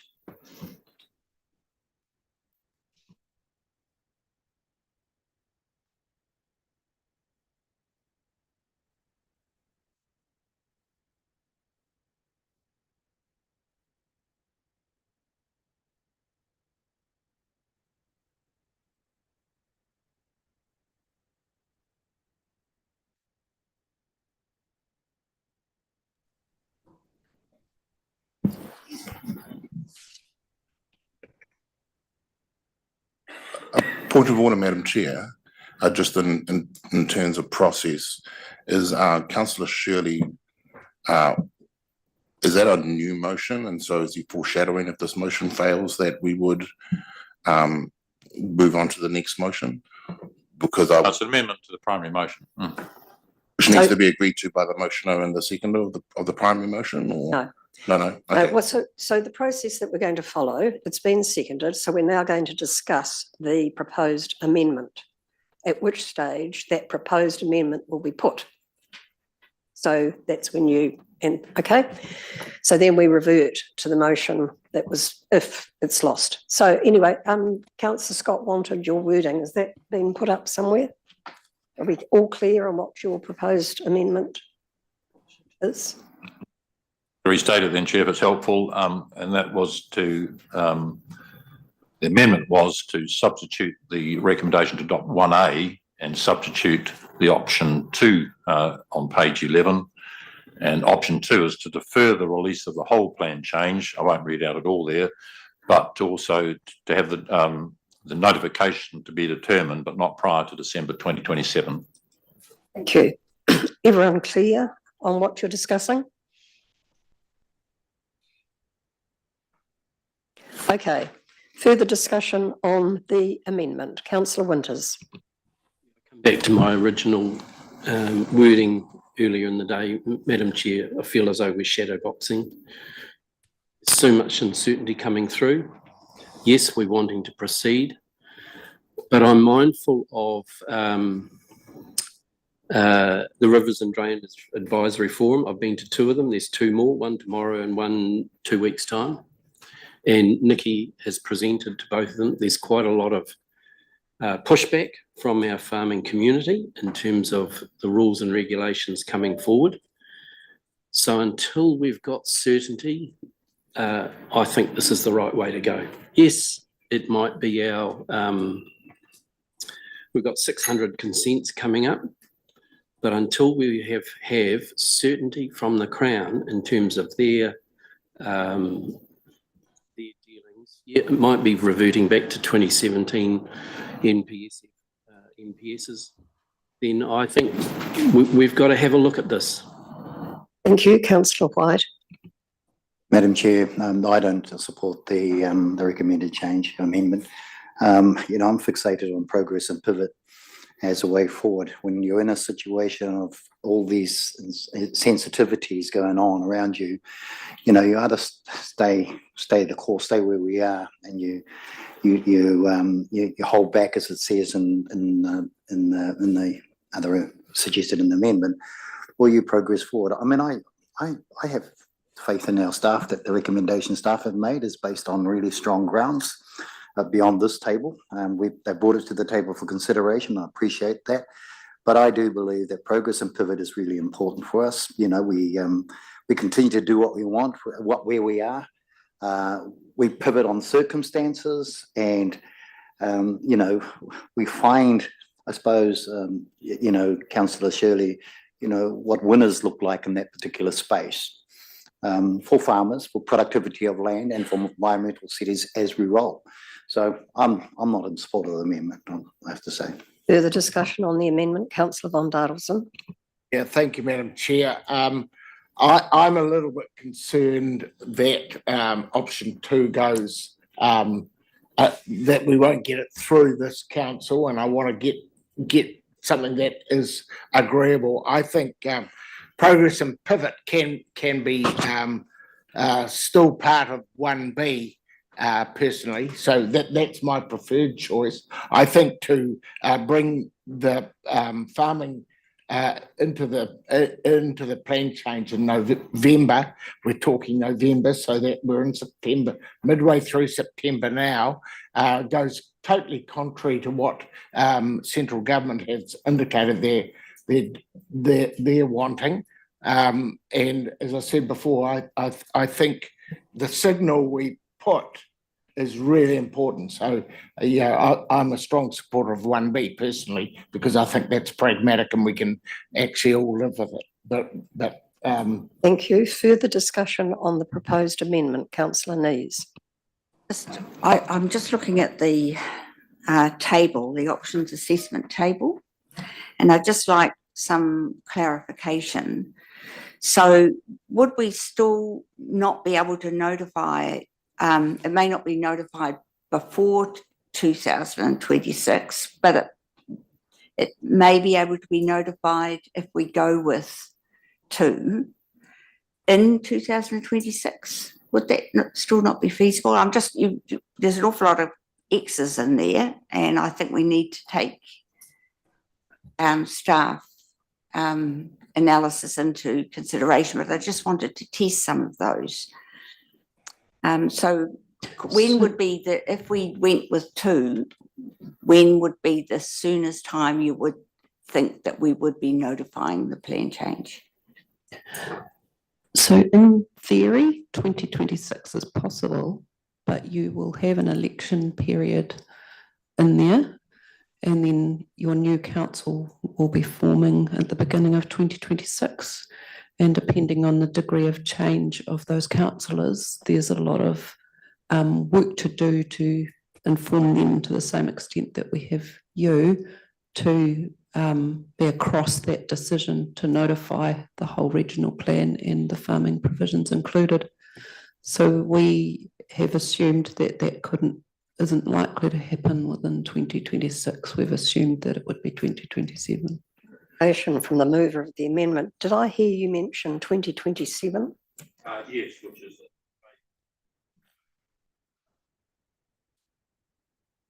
So can we have that wording that you're wanting reflected?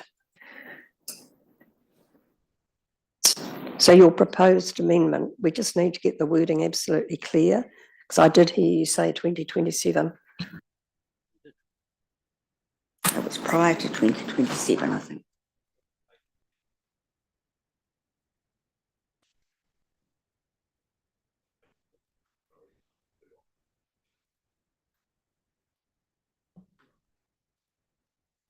Yeah.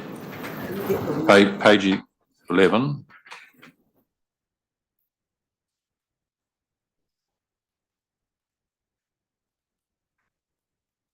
Yeah, it's And page that's 24. got option 2, which was my amendment there, rather than 1A.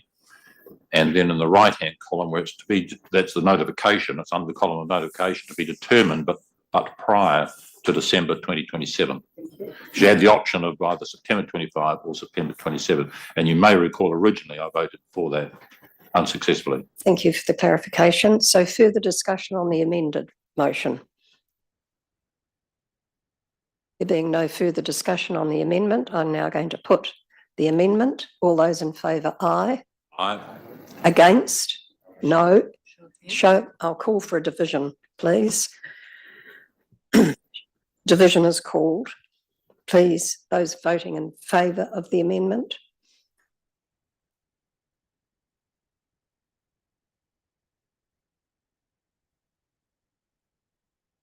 Those voting against. Councillor Thurston, are you voting? You can't see me on camera, my hand's up, yes. Thank you. The amendment is lost. We're now going to go back to discussion on the previous motion. Call for discussion.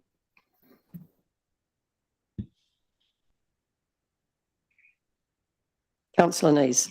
I'm very torn on this, and I almost abstained on the last vote because I do have severe doubts. However, I guess what has convinced me is the Chief Executive's words that we can still pull back from notification following consultation on a draft. And if we see in March that the government's changes are bigger than we expected and we don't think we can pivot in time, then we can say, well, no, we're not going to notify, and we can always change our time frame. So I guess I've been convinced that we should give it a go, and if it's not looking as if the community are going to support the direction of the plan change, and it seems in contrast or opposition to where the government's going, we can stop. We can change the time frame, and we don't necessarily have to notify by September 2025. I keep on thinking about the feedback that was given to us by the minister at Macleay at Cutfield Road, where he sort of encouraged us not to rush, but I think we can go forward and not rush and still be able to pull back. So that's why I voted that down, because I don't think we are locking ourselves into a corner. We can still change. So that's why I will support this recommendation. For the discussion. Councillor White. Yeah, I'm supporting this because at the end of the day, for me, there is so much, analysis around this table that's happening that I'm not convinced over and above what the staff have recommended. That's put a lot of effort into this, so I'm trusting myself and the staff, and certainly the comments that the Chief Executive just made as well, supporting the comments that Councillor Nees has put. I'm more comforted by that than the amendment that was made. So I'm comfortable sitting with the call of this particular proposal. Thank you. Further discussion? Councillor Von Dadelsson. Madam Chair, as I said earlier, that the 1B option has got the same merits when you look at the staff metrics as 1A. I don't think there's any difference that I saw in the, and correct me if I'm wrong, but they're exactly the same, and I think it's a pragmatic compromise that will still it's still actually pivot. What's the wording? Progress and pivot. It's still doing that, but I think that is a valid option that I think we could make it work and get everybody. I'd like to see this council trying to get a resolution that's not just one vote. The majority of one only. I think so. I'll move an amendment, please, to move to 1B. If I have a seconder, I don't know, but that's in the sense of still getting the same thing, but with a slight compromise. I'm not sure understanding orders, Madam Chair, whether I can second that that amendment, understanding orders. I think I can. Advice, please. And I'm happy to second, if I can, understanding orders. All of you wonderful governance people. I think I can.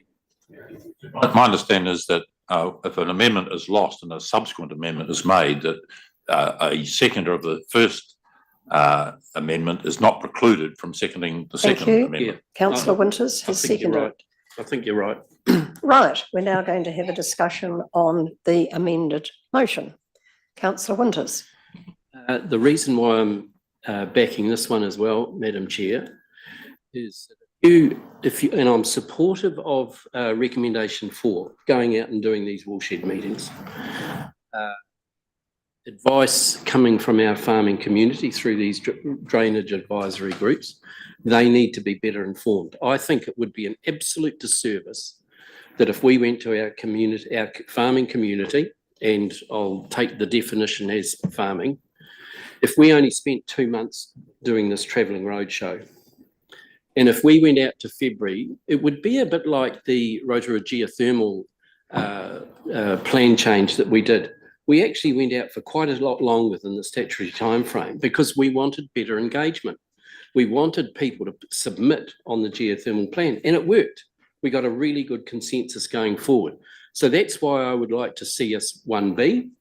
Let's have a good discussion with our farming community. Don't time constrain them, because if we go out with a draft document, we're going to have preconceived ideas to put to farmers. And I want them to have a better discussion with us first before we release the draft farming land change. So let's give ourselves time, and probably by February 20 next year, the Crown may have decided where they were going to go anyway, and we'll have 6 months down the track. So I'm supportive of 1B.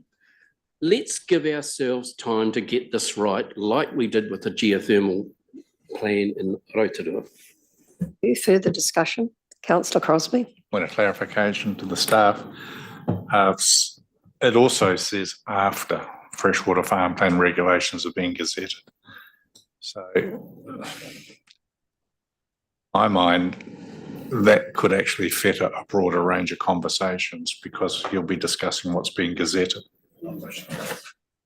and not necessarily other options. Is that a fair assumption?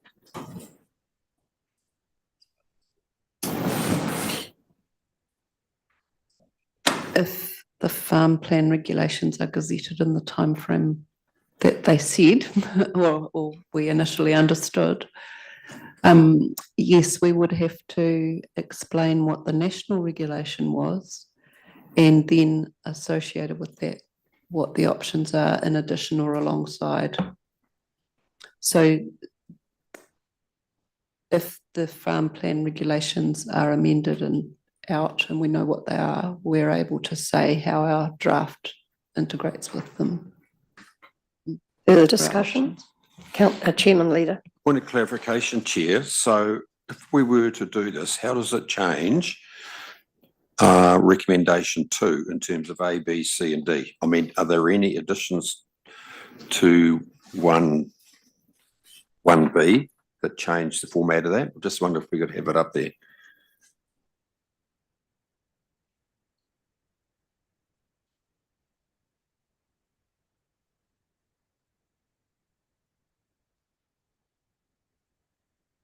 In other words, Nikki, is D still relevant?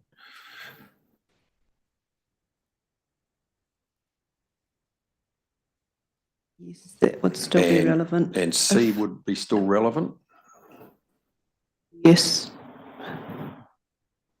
Less likely if a discussion document is going out in March, the chances of you being able to include farming provisions in the plan change to notify in September would be very, very limited. So the likelihood of notifying a whole plan change in September becomes less likely.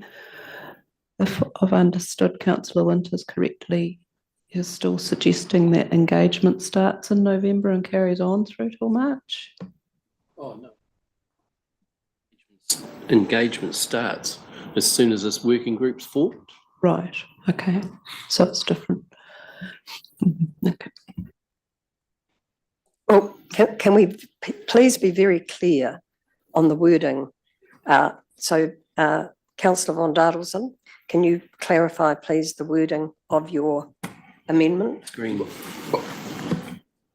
I took the wording of my amendment, Madam Chair, on page 11 of 24, I think, 24 of think, the 1B, which is written there with no, which is up on the screen.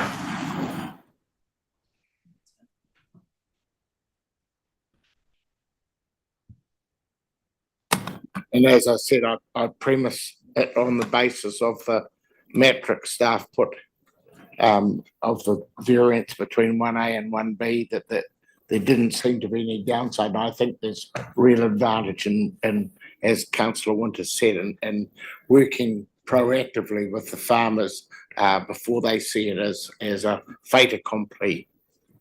Fiona? So my understanding of what the councillors have proposed is in terms of the recommendations, recommendation 1, recommendation 2, with only 2A being relevant. Recommendation 2B would no longer be required.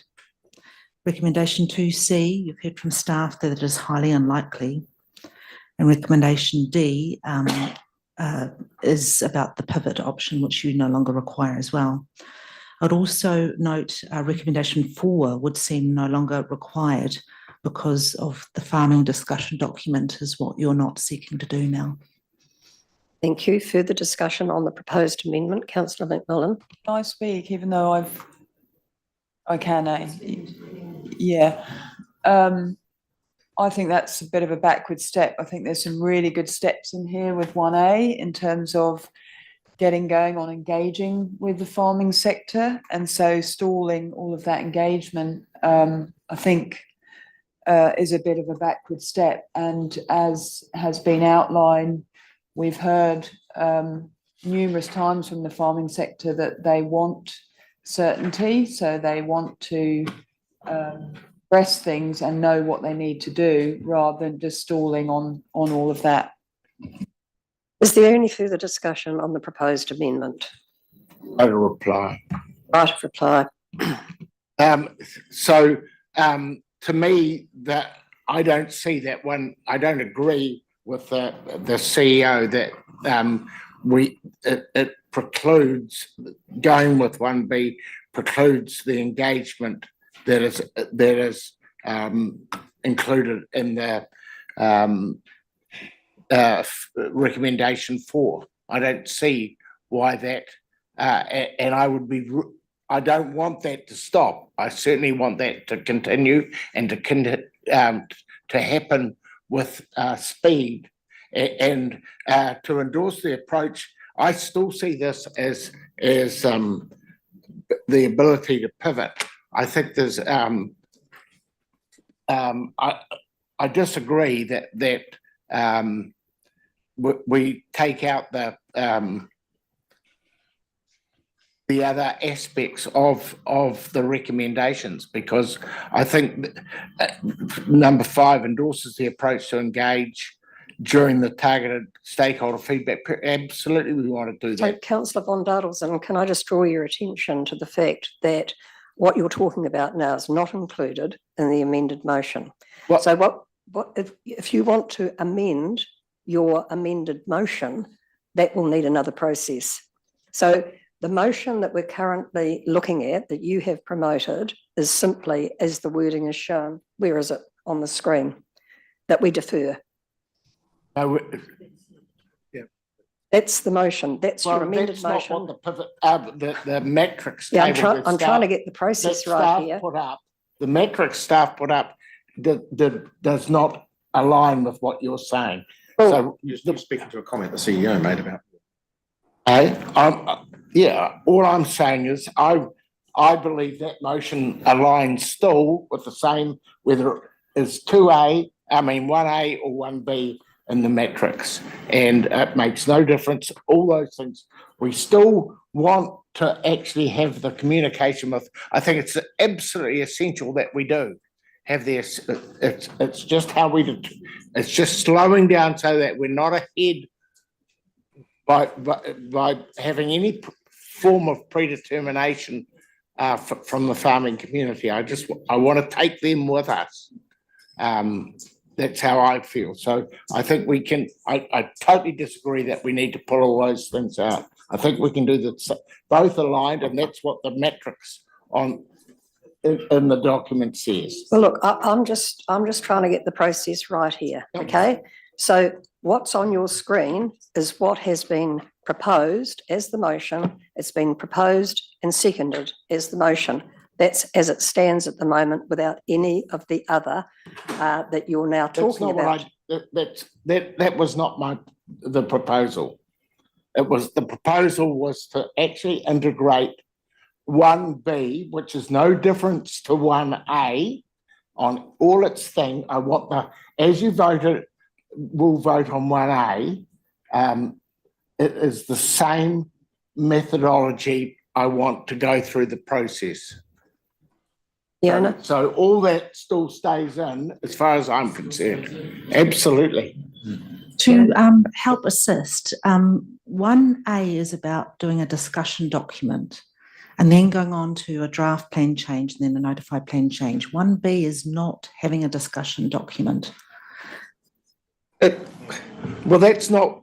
Yes, that's right. That's not as I understand it, because if we look at the metrics, 1B, just because you're taking, we still want a discussion document. We want to bring we just don't want a feeling for farmers of predetermination, because you won't take farmers with you if you give them a predetermined view. So we're just looking for time, and central government has asked us to look for time, and this is a pragmatic way to keep it moving without predetermination. Point of clarification, Chair. So if you were to proceed on the basis that Councillor Von Duddleson wants, the majority of the plan change is going to be notified in September 25. Is there a possibility or a probability that you could still do the farming provisions at the same time, given a good tailwind? Because at the moment you've got 27 in there. Under 1B? Yes. Under 1B, the discussion document would be released In February? for feedback in February and March. So you'd have a very limited time to receive the feedback and form your decisions and get them into the plan. Before September 25. In order to notify by September 2025, we would have to look at the timelines to produce them to get that decision. I think if we have to release a draft for consultation to parties under Schedule 1 of the RMA as well, and give them reasonable time to respond. So we would have to try and map up that time frame, but I think it would be very, very tight to achieve. The metrics on page 24 and 25 done by the staff has actually shown that they're both, the outcomes of all aspects are the same. So therefore, I don't agree with staff that it is going to be more constrained. If that's the case, then this metric should somehow be different.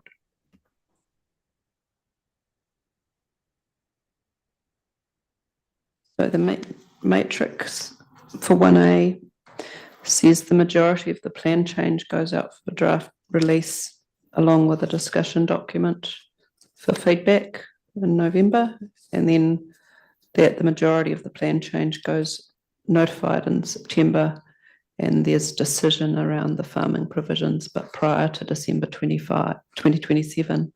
In the attachment to your report, where we go into a little bit more detail, I think we've explained the difficulty of getting the farming provisions notified by September 2025. So for 1B, sorry, so 1B,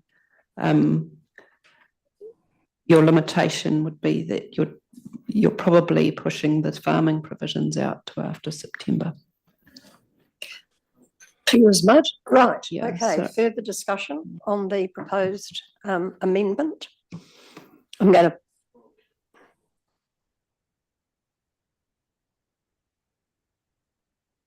I thought we were still going to have the informal councillor working group woolshed meetings. That's what was part of my resolution number 4. It should be in there. We're still going to do that because I think that's essential, taking our farming community forward. Are you agreeing, Mr. Mover? Absolutely. Councillor Eadie? My confusion with that, councillor Winters, is that you're directing the staff to delay the draft plan, and so what would we be going out and talking to the farm community about with any certainty?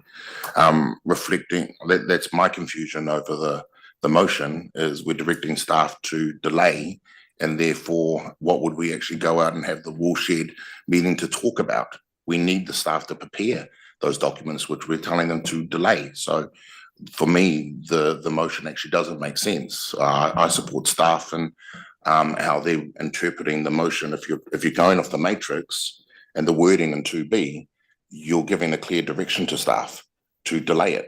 So I agree with staff that there's no point in going and having the watershed discussions, because what do you talk to the farmers about other than just having a little powwow, which we can do already? So councillor von Dalen, have you had your Clarification, that there is no intention in going for the 1B option of actually not bringing farming into our regional policy statement. It's how we do it and when we do it is all.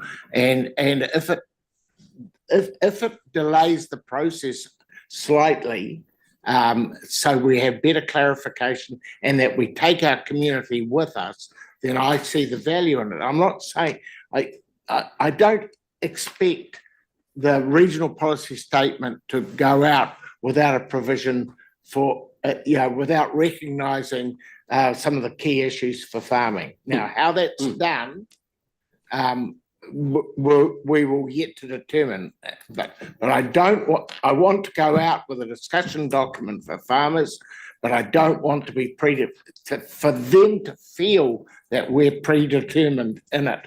And I think that what we're proposing aligns with where central government is thinking at the moment as well, and they've actually said that quite clearly. So point of clarification, the whole approach of 1A is to go out to our community and the farming communities for their input via a draft plan change and a farming discussion document. Yay, we're going to get a whole lot of feedback come back and we'll be able to then decide what we're going to do. So I'm a little bit lost as to how that isn't as good as that. Anyway, I'm going to put the motion. The amended motion is that all those in favour say aye. Against? I'll call for a division. A division is called. Those in favour of the motion say aye. Put your hand up of the amendment. Yeah.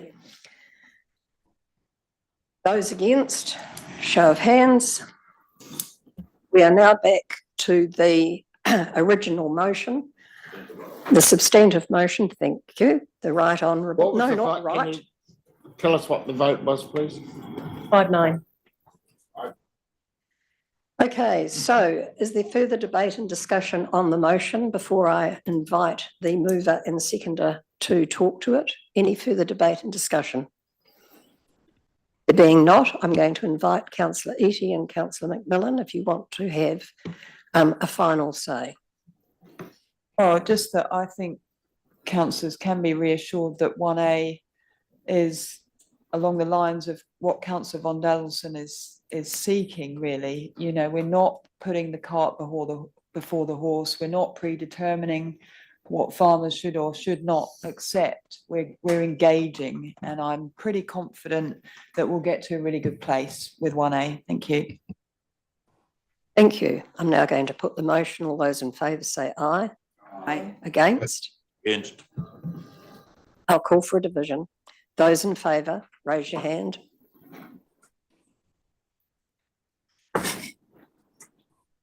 Those against? The motion is carried. We're now going to have a 15-minute adjournment. My vote's recorded against. Certainly. Sorry, Chair, could I just compliment Ella on the manner in which she presented this morning? I thought it was outstanding. It was right on the button in terms of no predetermination whatsoever.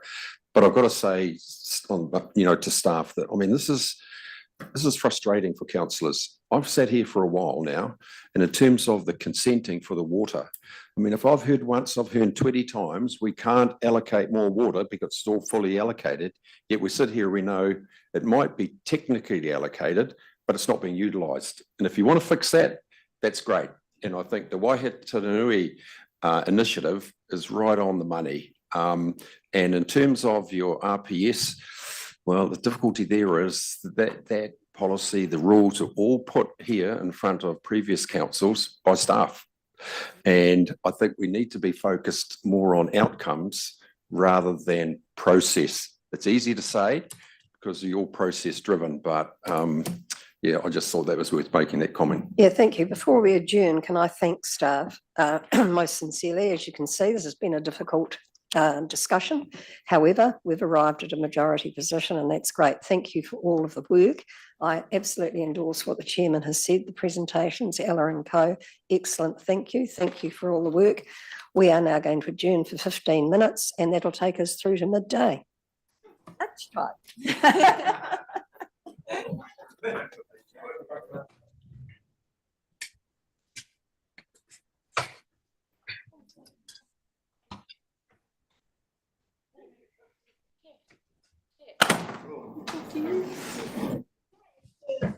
I get them from Simon's house.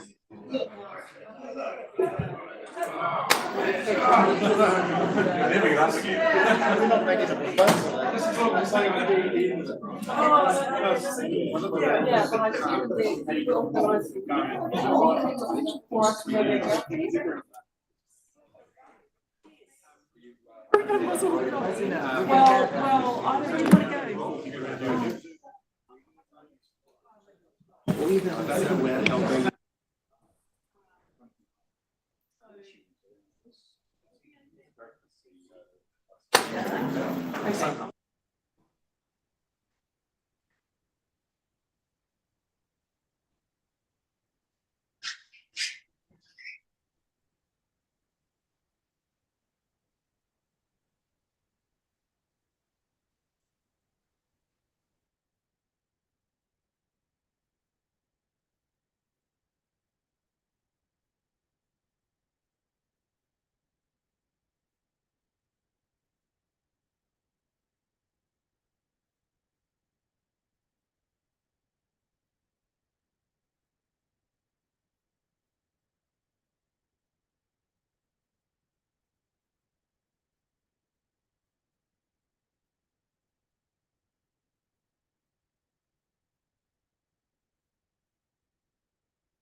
Okay, reconvening the meeting.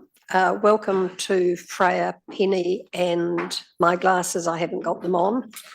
Elsa, beg your pardon. Before you start your presentation or presentations, Councillor Nees does have some sort of overarching matters that she'd like just to raise. And if anyone else has those, and your answers could be maybe included as part of your presentation. So I know Councillor Nees has some issues. If any other councillors have general matters, and then we can get on to your presentation. So sorry about that, Councillor Nees. Are you happy to?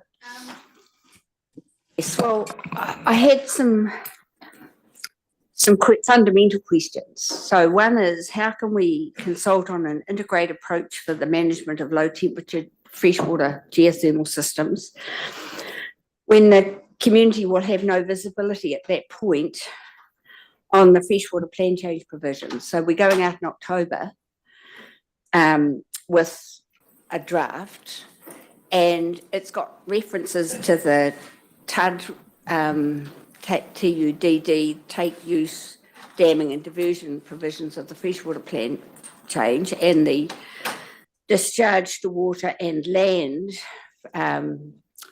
policies. And they need to be aware of those if they're giving feedback on the geothermal plan. And so it makes a bit of a joke of taking an integrated approach when we're going out separately. And I would have thought you would have wanted to have said, and these are the provisions for taking use and damming of diversion that you're going to have to be aware of for those Group 5 systems. So there's these references through the document within the policies to those provisions which we haven't developed yet. And so they don't have any idea what that means. So it sort of makes a nonsense of the whole integration of management of the freshwater plan changes, freshwater provisions for the geothermal, the Tauranga geothermal system. Then I've got questions about the structure of the plans. We've got general geo policies, and then we've got the geo ROT or Rotorua, how I don't know what you say about that, but anyway, but we don't, and I guess those geo Rotorua policies and rules are based on the Rotorua geothermal system plan that we've just signed off. But we also have got later in the agenda a Tauranga geothermal system management plan, and that made me think, well, we've also got a Kawerau system management plan. So how come we've got specific policies for Rotorua and we are not having specific policies for Tauranga or for Kawerau? So I just asked myself, well, what's the rush to go out with the Rotorua ones when we are going out to consult on the geothermal system management plan, and that might change things that you might decide, oh, we actually need to put some specific policies in for the Tauranga management system as well. So the other question I've got is, you've actually added in another group of another classification for geothermal systems. And those systems, we had 6 in the RPS, and so it's the RPS that drives that structure. And suddenly in this plan, we are adding in another one. So we've now got 7. So what does that mean for the RPS? Does that mean we are not following the RPS, and we do have a policy cascade, and so you have your RPS which directs your plans, and here we've got a plan that's changing what's in the RPS. So surely we should have been considering that as part of the RPS instead of just popping it into this geothermal plan change. So I guess my question is, why are we rushing this when we've got those fundamental things that we've got to make sure we get right? Because sort of, one, it's not an integrate, we're not acting in an integrated manner. 2, we're adding in provisions that are contra to our RPS.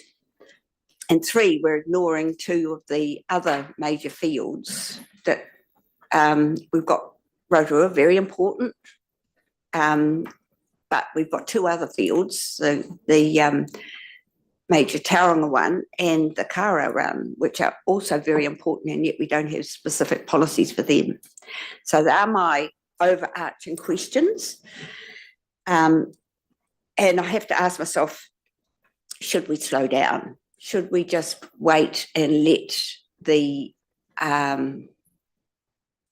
freshwater provisions be at least out in the public arena before we consult on this? Because people are going to think, well, what on earth's TUD? You know, what does that mean? What do I need to know about that? And it's not there. So how can we be integrated for the Tauranga system when we're referencing things that we haven't got in place? So how would you like to address this? Do you want to just try and address those pretty high level issues now before we move on? Yeah, I think it's probably best to have that discussion first before we move on to the two different presentations on the different matters. We'll probably tag team a bit in terms of our responses, but so I've tried to take notes of all of those key matters.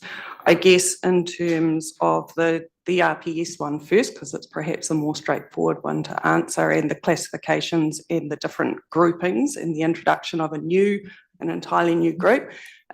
We have had discussions with NASA around the RPS and whether that was problematic or not and what we should be doing in that space, because the RPS set those groupings as the starting point. They actually originally came from the original Regional Natural Resources Plan. The RPS then picked them up and embedded them at regional policy level. The advice from us is that if there's new information that comes to hand that should show us that we've got newer, better information and we've improved our understanding of the geothermal resource, then we need to respond to that, irrespective of what our policy document is saying. It would absolutely mean we would have to make a consequential amendment to the RPS to tidy that up.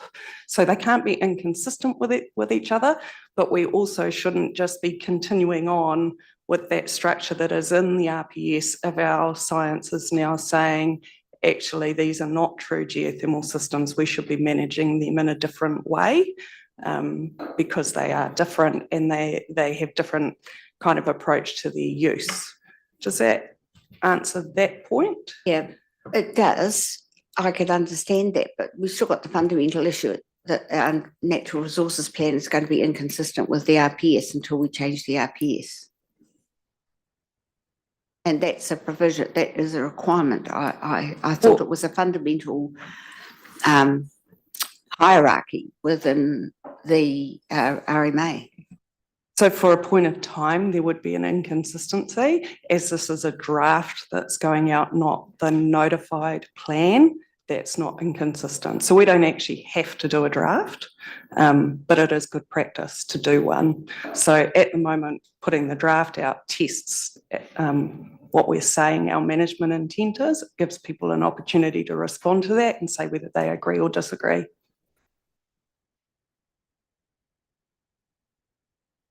So, do you want to talk about the freshwater integration with the SMP next? Is it? Yeah, maybe I'll talk about the next biggest issue, which is that whole integrated approach. And it is, I'll acknowledge it is a really complex thing to do, and it's something that we're working hard to do. We're working really closely with the freshwater team to try and achieve that. The draft system management plan for Tauranga is being developed because the RPS requires it. So it requires a SMP for Rotorua, for Tauranga and for Kawerau as a minimum. But it's an operational document, and I think that's really important to remember. It's not intended to contain regulatory policies or rules. It gives operational guidance. And the intent of a system management plan is to give that operational guidance and assist with the implementation of a regional plan. And as a reminder, I know the focus on them at the moment is on the freshwater plan changes, but we're actually operating under an operative regional natural resources plan, which has very little operational guidance for low temperature management. So we're finding that when we're dealing with consenting for geothermal, noting that there are no permitted activities currently for geothermal takes and discharges, a lot of that discretion isn't getting great operational guidance. So that's the reason we need the system management plan. The other way to look at it is that the system management plan, in the same way that we developed the Rotorua system management plan, through that process, it was developed before the plan changes, and it provided an excellent evidence base and opportunity to engage with the community to inform that plan change process.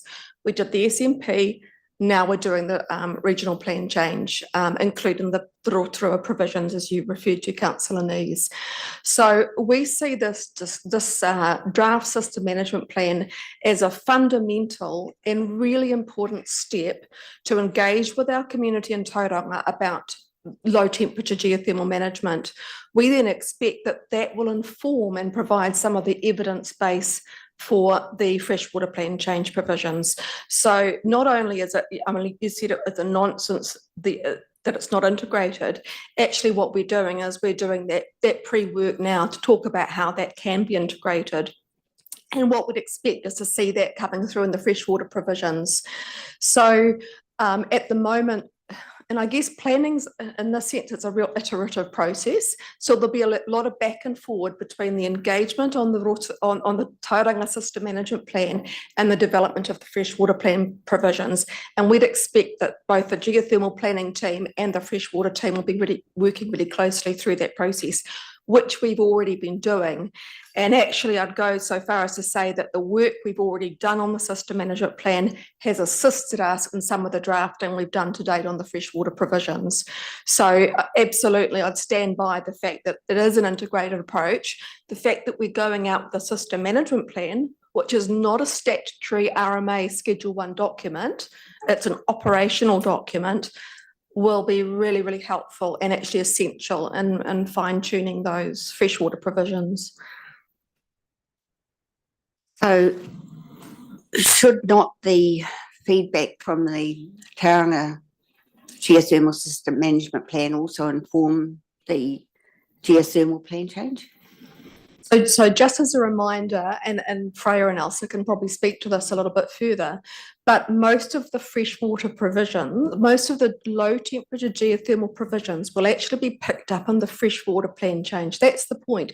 So when we come to engage on the low temperature geothermal provisions, that engagement will primarily happen through the draft freshwater plan change provisions and the notified plan version, noting that that will take multiple years to get through, as was previously recognised in the discussion this morning.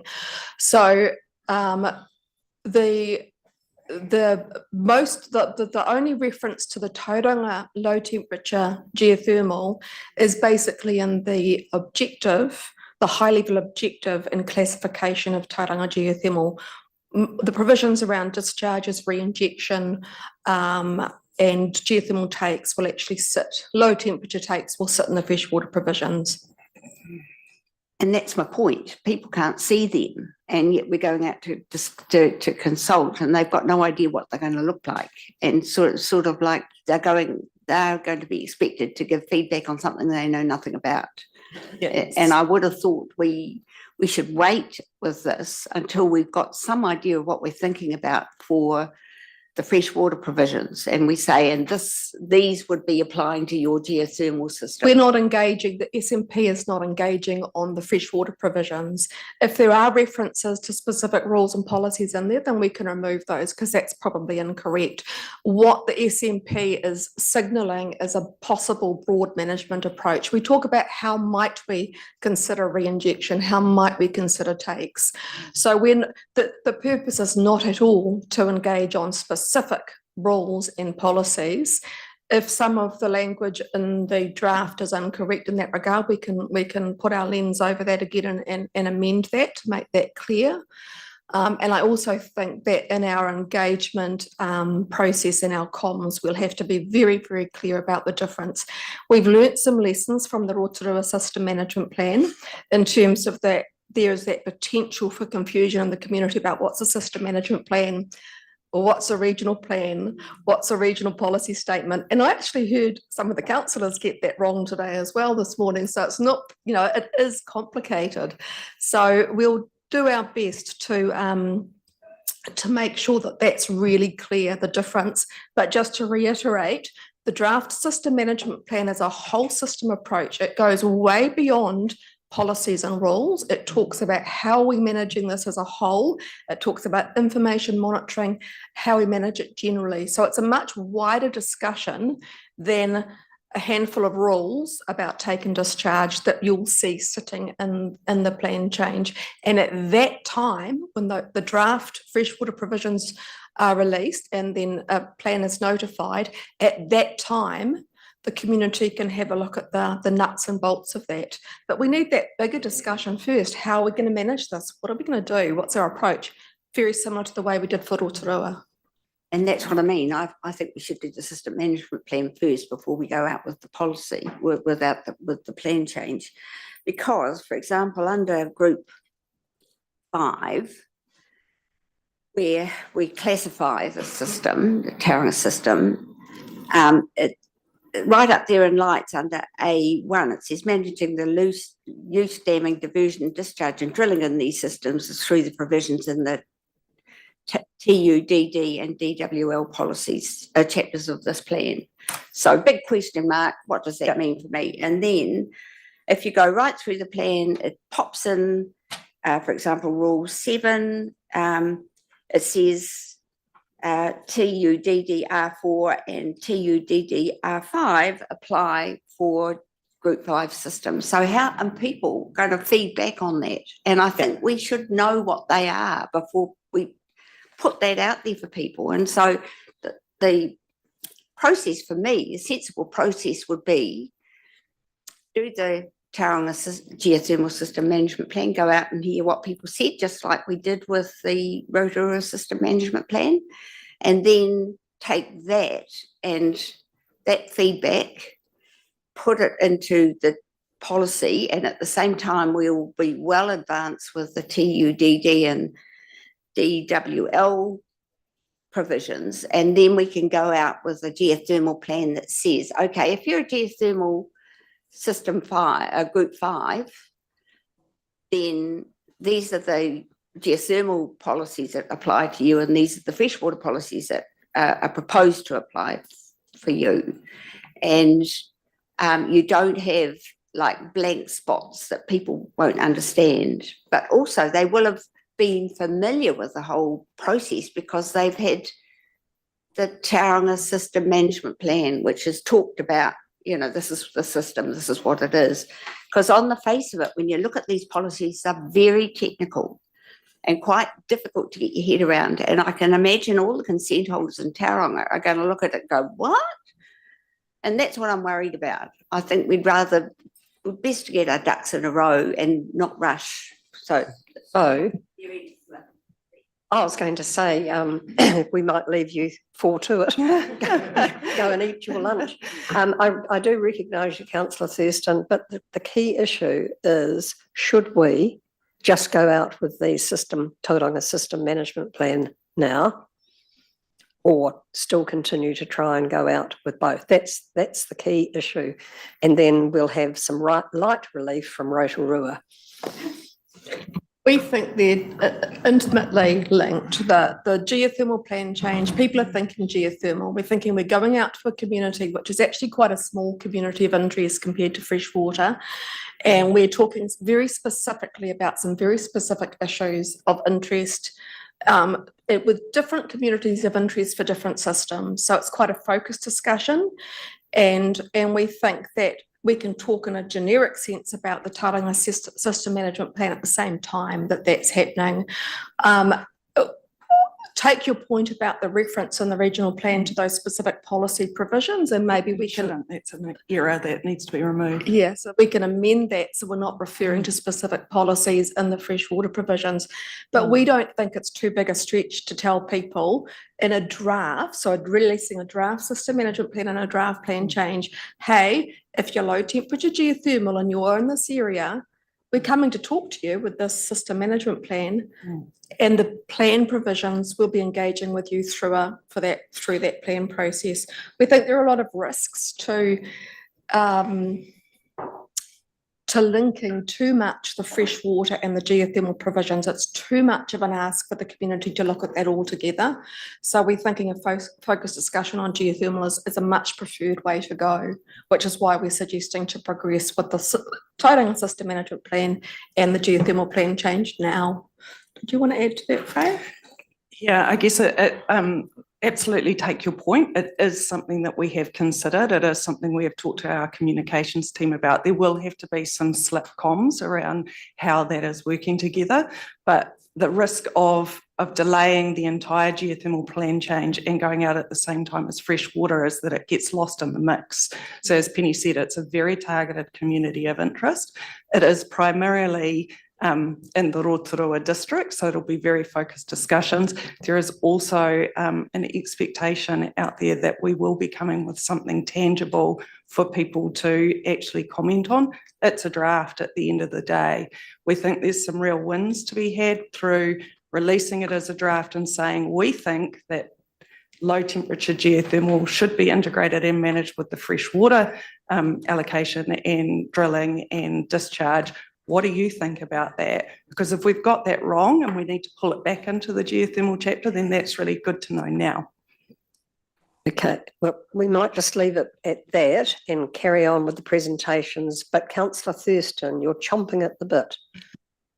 No, I was just going to say that you can't compare Rotorua to the small audience that we're going to be canvassing over in Tauranga in the Western Bay, and don't lose sight of the fact that the SMP in Rotorua was 6 years in gestation, and it's a whole of system approach and it's an operational document, but just I wouldn't confuse the two issues personally. That would be what I would urge us to do today, but just remind me what level of engagement is going to take place with Hokianga in the Western Bay. What have you got planned there, Penny and Freya?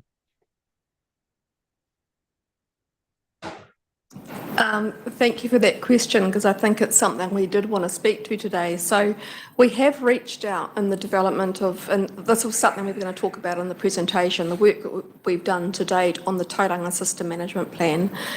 We have reached out on multiple occasions to iwi and hapu to try and gain some traction with engagement. We're getting very little back, and I think we said that at the workshop with you last time.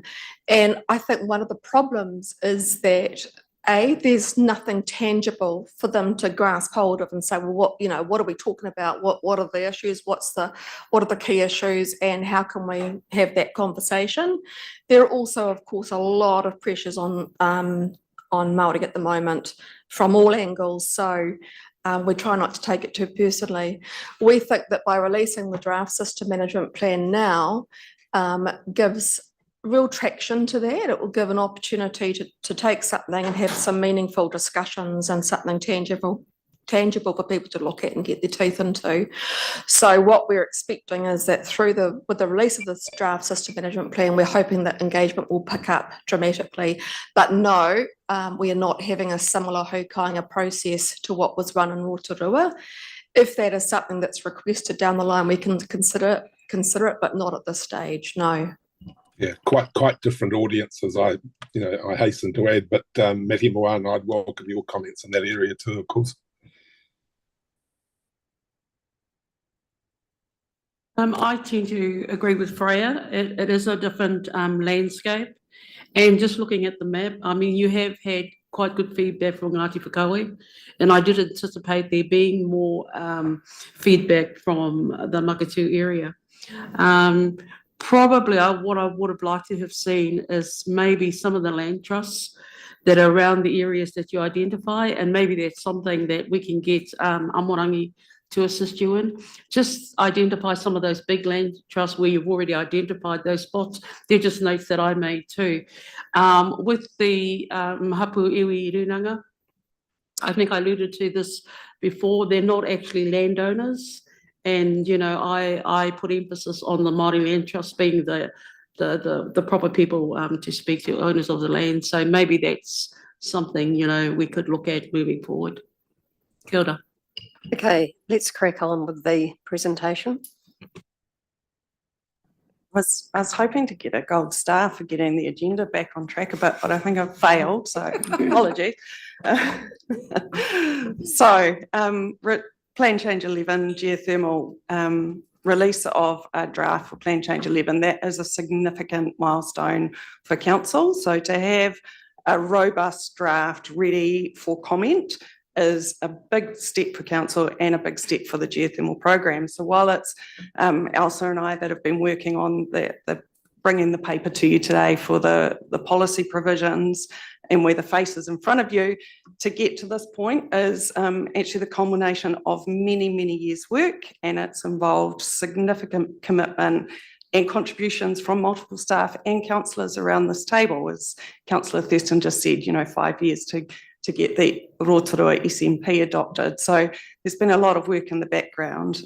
So credit to Penny as the geothermal program leader for not only pulling a cross-council geothermal program team together, but for also keeping it moving forward, which there have been some challenging times throughout that journey. So it's been a big job. Councillors around the table that have contributed along the way through workshops shouldn't, you know, thank you for your support over those years, because we're really grateful for it. You're a great group to work with, and yeah, so it's nice to be here finally to give you something to make a decision on.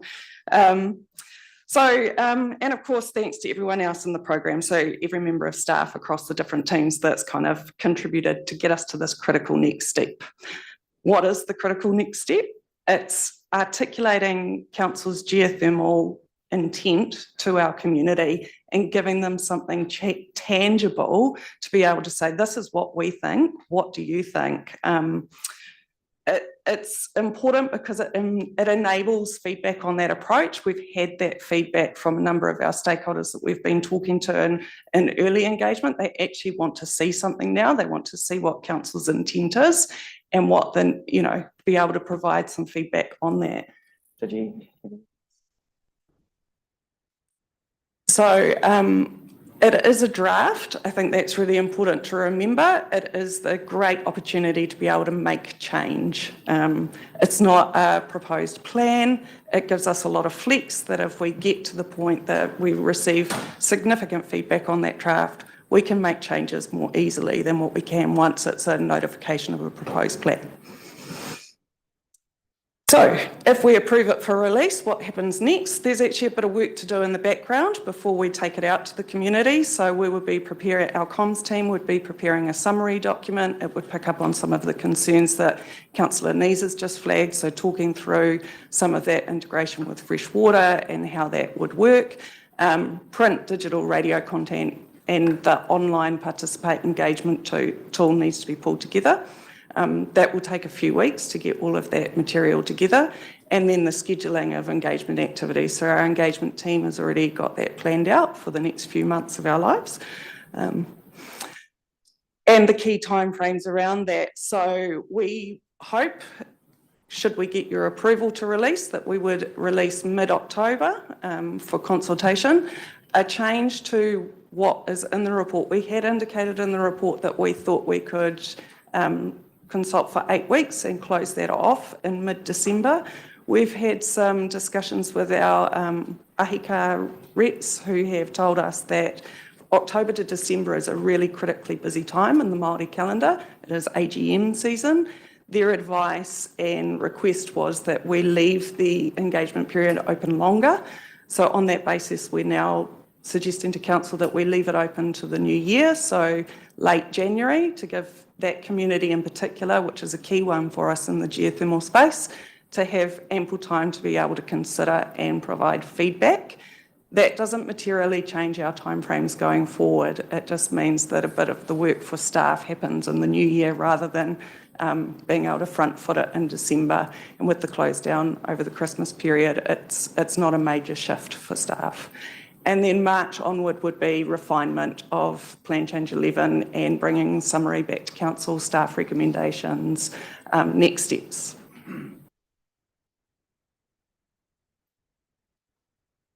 That's all. Thank you. That's it. Star. I was expecting you to go into a lot more detail. Beg your pardon, councillors. Kenny's got another one to come. Councillors, questions? Councillor White.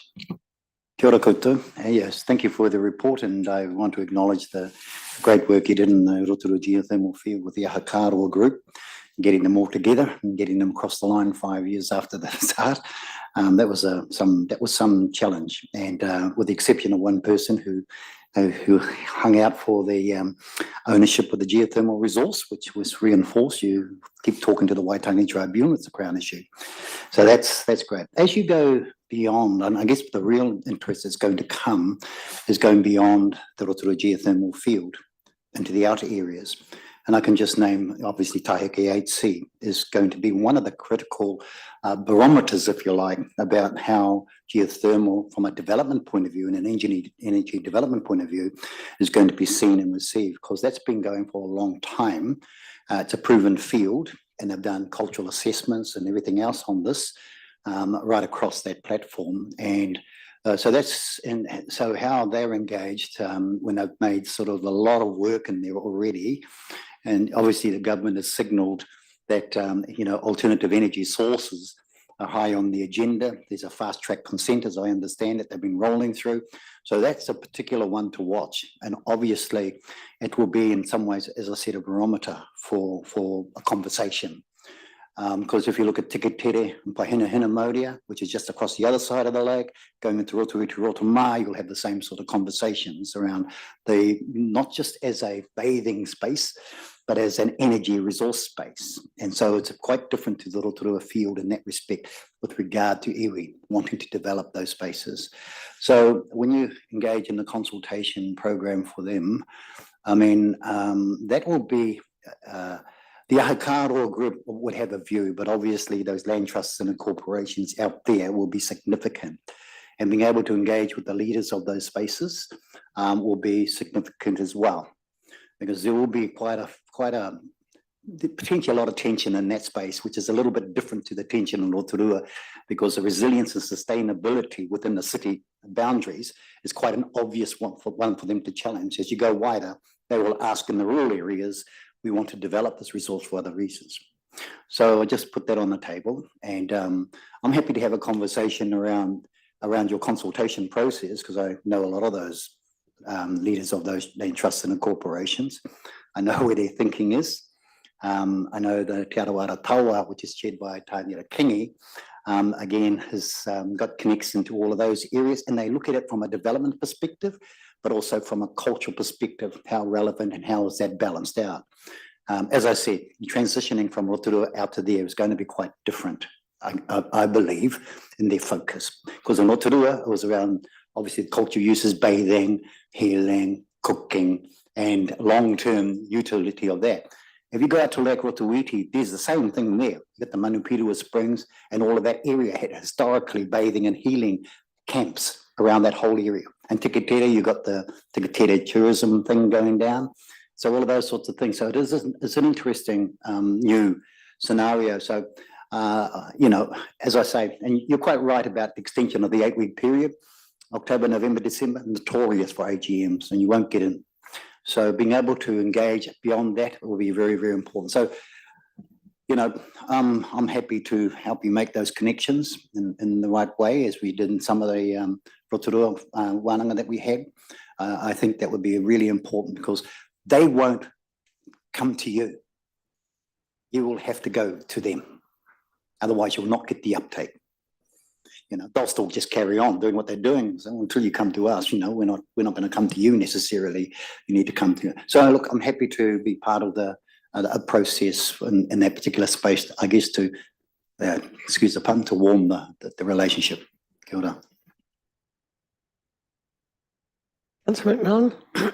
I just wanted to say massive congratulations to get to this milestone. I wasn't here for a number of those years of all the work that you and the other staff put in, but well done. I think, as you say, it's a significant place to have arrived at, and I want to acknowledge that.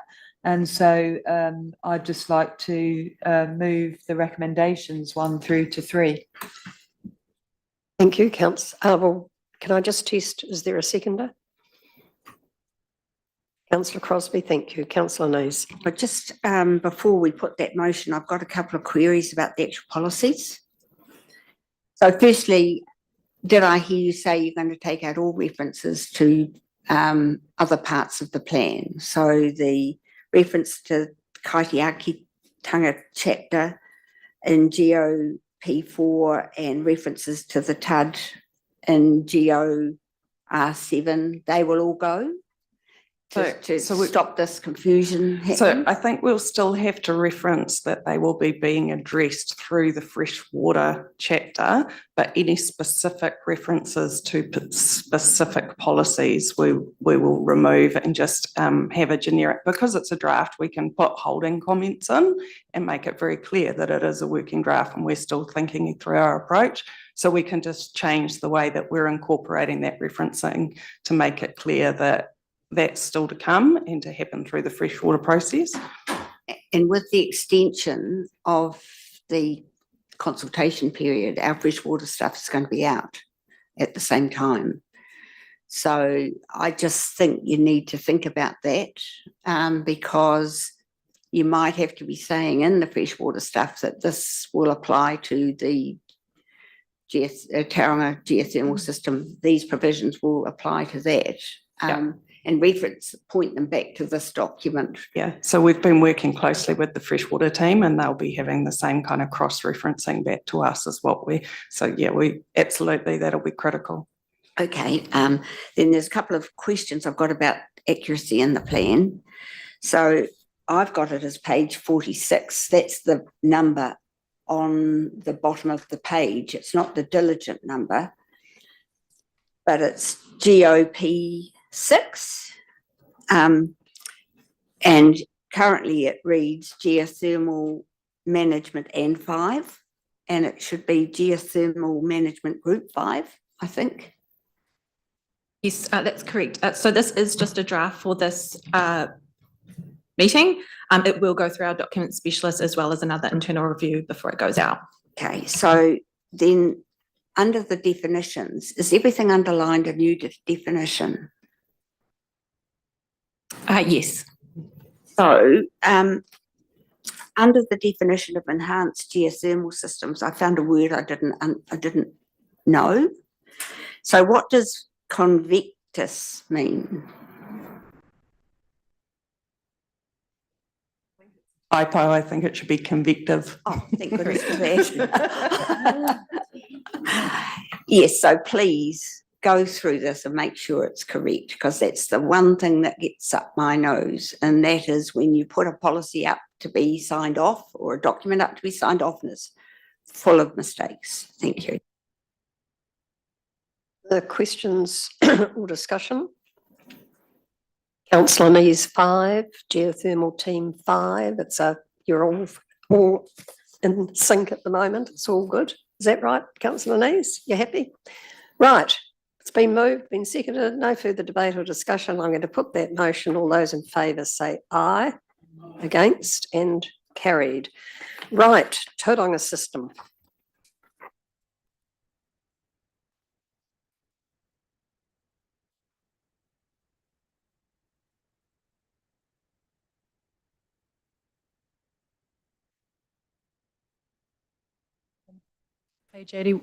Page 81 of your agendas, councillors. Hard copy.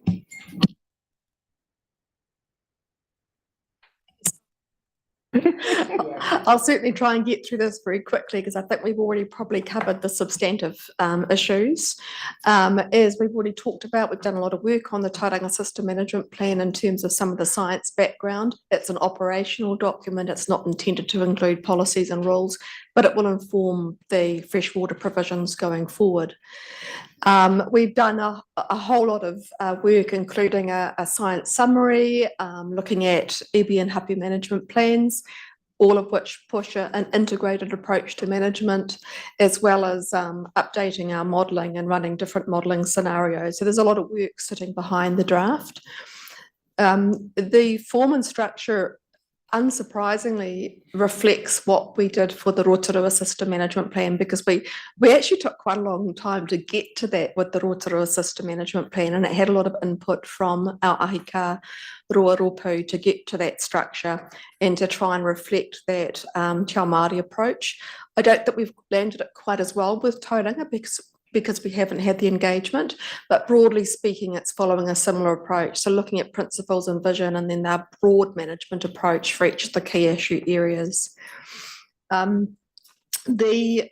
The document will be supported by a specific guideline. So that's things like a discharge guidelines. Again, we did the same for Rotorua, where we had very specific guidelines to assist consent applicants and consent staff of the things that they should be thinking about when they're processing consents, noting that most geothermal consents are discretionary activities. And similar to Rotorua, it would also be approved by council following engagement. So broadly, it addresses that whole integrated management approach. So if we're looking at geothermal takes, how does that affect the groundwater resource? If we're talking about groundwater takes, how does that affect geothermal? And again, some of the broad approach is documented in the SMP, but the pointy end will come through the freshwater provisions. We will have specific rules on some of those things. We've also signalled that we want to protect really high value heat users, recognising that you've got competing users. You've got people that want to use the water, you've got people that want to use the heat. They don't often want to do both. So in that regard, we've sometimes got to manage those competing users. So signalling that where there are high value heat users or values such as springs at Makatū, we want to be able to identify those. So one of the questions in the draft is, should we be mapping those, and is tangata whenua comfortable with that? So that's a really important thing for us to get feedback on. And then other things like how we're using the range of knowledge. So Mā Tauranga Māori again came up really strongly in the discussions and the feedback on Rotorua. We haven't had that feedback yet for Tauranga, but we think it's there. We just haven't heard that yet. So we want to make sure that we provide an opportunity for that to be embedded in the document. So what are our key questions? So number one, tangata whenua views and guidance. We absolutely need that. We need more input, and we need to better understand what Māori looks like for tangata whenua in Tauranga, Moana. Dealing with those competing values, dealing particularly with discharges, when to re-inject, when not to re-inject. It's very different to the way we manage Kawerau and Rotorua. And also, how enabling should we be? So one of the questions we're asking is, and investigating through the freshwater provisions is, we've got permitted activity status for non-geothermal groundwater takes. Should we be doing the same for a small geothermal takes? And again, we're only talking about that in a broad sense about how enabling we should be, and the detail of that will be engaged on through the plan change process.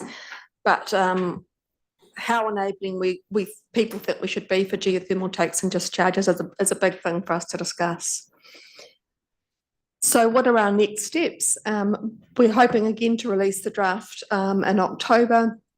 And again, engagement, as Freya's already outlined, October through January. We'll then consider that feedback and report back on that.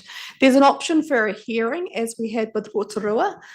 We don't know whether we'll need that, so we'll come back to you if we think that is something that is going to be needed next year. And then hopefully seeking the approval of the SMP. So by the time the freshwater provisions are in full swing, the SMP should be in place and be giving a really good evidence base for the provisions and the freshwater provisions. sorry, the freshwater plan change. Kia ora. Well, thank you very much. It looks like you're going to be able to go and have a nice lunch after all. Well, big day out in Tauranga. Hope you can find something open. Whoops, did I say that? One question I have before inviting others is you have 130 consents in the area affected. Are we liaising directly with all of them? Yes, we will be. Thank you. Councillor Shirley. Yeah, I make it 148 consents. I note that there's one takes, the biggest takes 10%. There's the 5 largest take 30% and the 12 largest take 50% of the total take. And it's the balance of 130 who take the other 50%. My question is, how confident are we that all takes are registered? My local knowledge is that there's a lot that are not registered. Well, all geothermal takes are consented, so in that regard, they are registered. However, I think what you might be referring to is that because we have permitted standards for non-geothermal takes, in some instances, we get a surprising number of takes that are 29.8 degrees or 29.5 degrees, so that people are saying, well, I'm permitted because I'm under the 30 degrees, which triggers a geothermal consent. That's something that we're looking into in terms of looking at some of the compliance around that. So where we think people may in fact have a geothermal take, but they're indicating that it's not geothermal, we'll check that. We did do a big compliance project about 4 or 5 years ago, or probably 6 years ago now, who knows, where we looked at where we knew people had geothermal takes because they were advertising that they had geothermal heated homes or pools, and we did chase up on a lot of those. So we've already done a bit of a compliance audit on takes that we thought were geothermal. Further questions? Councillor Lees. The question that I had with regard to the substantive provisions in the system management plan was the one on page 88 of the actual document that we've got in front of us, and that is oh, beg your pardon, no, it's not page 88. Excuse me. The provision that I mentioned last night where there's filtration of discharges that has been used for bathing. Page 106. Yeah, page 106, sorry about that. That contrasts greatly with what we've got in Rotorua, where tangata whenua, it's a permitted activity for them. There doesn't have to be any filtration or anything like that for water that's been used for bathing. So I just wondered why we've actually got that in the actual system management plan, that all water that's been used for bathing that's geothermal water needs to be filtered before discharge to water.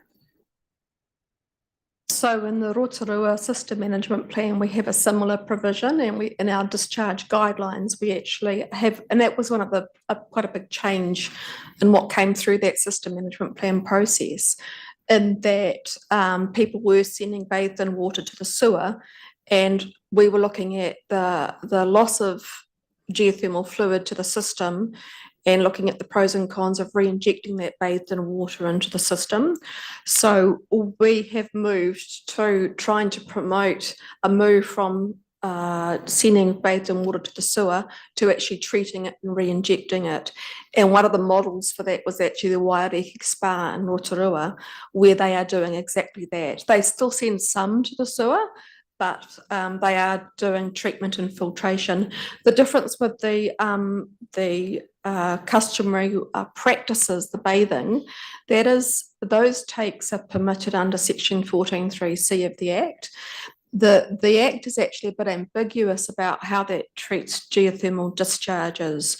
So one of the things that we're trying to clarify is that where we think those geothermal discharges are related to a customary practice, that should also be permitted. It's nonsensical to have a permitted take but not a permitted discharge, because you can't do one without the other. And also I'd add that those customary practices that you typically see in Rotorua, you actually do have tikanga around how those baths are used and how the water is discharged in terms of whether people are using soap or not. And looking at what the effects are on the receiving environment. So that is something that Hokainga will be managing through their customary practices, which they've done for a very, very long time. The water is actually fresh water. And just because it's been bathed in, but it's warm water, why would it have to be filtered before it's discharged? I'm thinking of all the people that have got bores that they fill their pools with. So they're going to be swimming, and if you followed this line of action, they could potentially have to put a filter on their swimming pool when they discharge the water. And it just seems a nonsense. Yeah, that's exactly why we're asking that question. And the question comes mainly from a perspective of the cultural impacts on that. But some of the discussions that have been had on the freshwater provisions have looked at around what are those cultural impacts of if you're discharging water that's being bathed into the moana or into a freshwater environment. So again, I think that's why we've specifically asked that question in the draft. And it's something that we would hope to refine in discussions with the community, with consent holders, because I know what you're saying exactly. We don't want to be putting unreasonable costs on them. We're looking to enable some of these uses, but we also need to make sure that if there are cultural impacts, that they're appropriately addressed. But then if you follow the line, it's just fresh water. Surely you'd have to have that in your freshwater plan for discharges as well. 100%. Well, yes. So one of the things that we've looked at are the draft provisions for dealing with bathes in water basically follow permitted activity standards. That might be appropriate for geothermal discharges as well. But at the moment, all geothermal discharges are consented, whereas the non-geothermal are not. They've got those permitted activity standards. So exactly as you were suggesting, we'll be looking at whether those permitted activity standards should also apply to geothermal. It's one of those areas that we really need to do that extra work on to look at, well, are the permitted activity standards appropriate? Are they appropriate for geothermal? And is there additional operational guidance that we might want to give people? And remember, it's all about scale and effect when you're dealing with resource consent. So if you're dealing with large amounts of bathed in water in a really sensitive environment, you might want operational guidance, which tells you actually some additional treatment might be appropriate here. Remembering that every single consent condition has discretionary decision making, which is why we're proposing this operational guidance. But yeah, we'll see what feedback we get on that. And I think what you're asking about is it's freshwater. Should geothermal provisions have exactly the same? That's something we're really trying to get our heads around. So the same applies for geothermal takes. At the moment, all geothermal takes are consented, but you've got permitted activity status for non-geothermal. Should we have a permitted activity standard for geothermal takes as well? And again, it's something we'll engage and consult on and look at, basically do a Section 32 analysis. I hope where this isn't going to lead us is that everybody's got to filter their bathwater before they let it go. It's got to be sensible. The other question, do you think as a result of feedback on the system and management plan, we may end up having to have specific geothermal Tauranga policies and rules? Is that a potential that's going to happen as a result of the consultation on the system management plan? If you're talking about there being permitted activities, etc., is that going to drive a change to the plan that we've just signed off for discussion? So the plan that Freya and Elsa just spoke to, that will have that high level system and classification reference in it, but the specific rules and policies will sit in those freshwater provisions. So for example, if you're taking water, groundwater, there'll be specific, because whether it's geothermal or non-geothermal, it's still groundwater. Those provisions will all sit in the freshwater plan change. And we've already started to do the drafting to make sure that's integrated. It may be that in some instances they need a different approach. So if you're dealing with discharges of geothermal that's 50 degrees, the impacts of that are very different to dealing with ambient temperature groundwater discharges. So we need that nuance in it, but we'll recognise that because you're taking from the same aquifer and discharging to surface or re-injecting, that there may be different rules applying depending on the temperature of the water and the scale of the take as well. Oh, well, then just to finish off, if I think it would be a good idea if we, instead of just calling it throughout the document, the Tauranga System Management Plan, that we always have geothermal in there, just to make it clear that we are talking about a geothermal system management plan. Quite often we just say Tauranga Management Plan, or System Management Plan, not geothermal system management plan. And then there's a number of things that I've picked up through the document, typos mostly. What I'll do is I'll send them to you offline. Thank you. You missed your calling. Yeah, I've got councillor Crosby, then councillor Shirley. Just quickly, you've explained the pre-consultation with iwi. Hopefully that'll improve. But out of interest, why is it called the Tauranga Plan? Most of the balls are in Western Bay, and most of the area is in Western Bay. Did GNS Science decide that's what it was called, or? That's a really good question. I I don't hardly know, get and the maybe that's something that through engagement we will. Yeah, And maybe we need Tauranga to. itself is one of the smallest areas Yeah. in New Zealand. Most of us in Western Bay. Well, yeah, when we the Te Reo Māori translation, we typically use that ngā waiariki or tauranga moana, which is probably more all-encompassing Something to than. think about. Yeah, so we'll have a think about that and see if we can just clarify, because we had a similar issue with our GeoHeat report where we kept talking about Tauranga, but we're actually talking about Western Bay. So yeah, good point. Thank you. Councillor Shirley, then councillor McDonald, and then we have to try and wrap up. I'm just seeking a clarification. A consent's required to build a bore or to put down a bore, and is it a separate consent to take the water? And what's the integration of those consents? Is it two applications or is there an integrated process? I don't want to answer that. They're two separate consents. Yeah.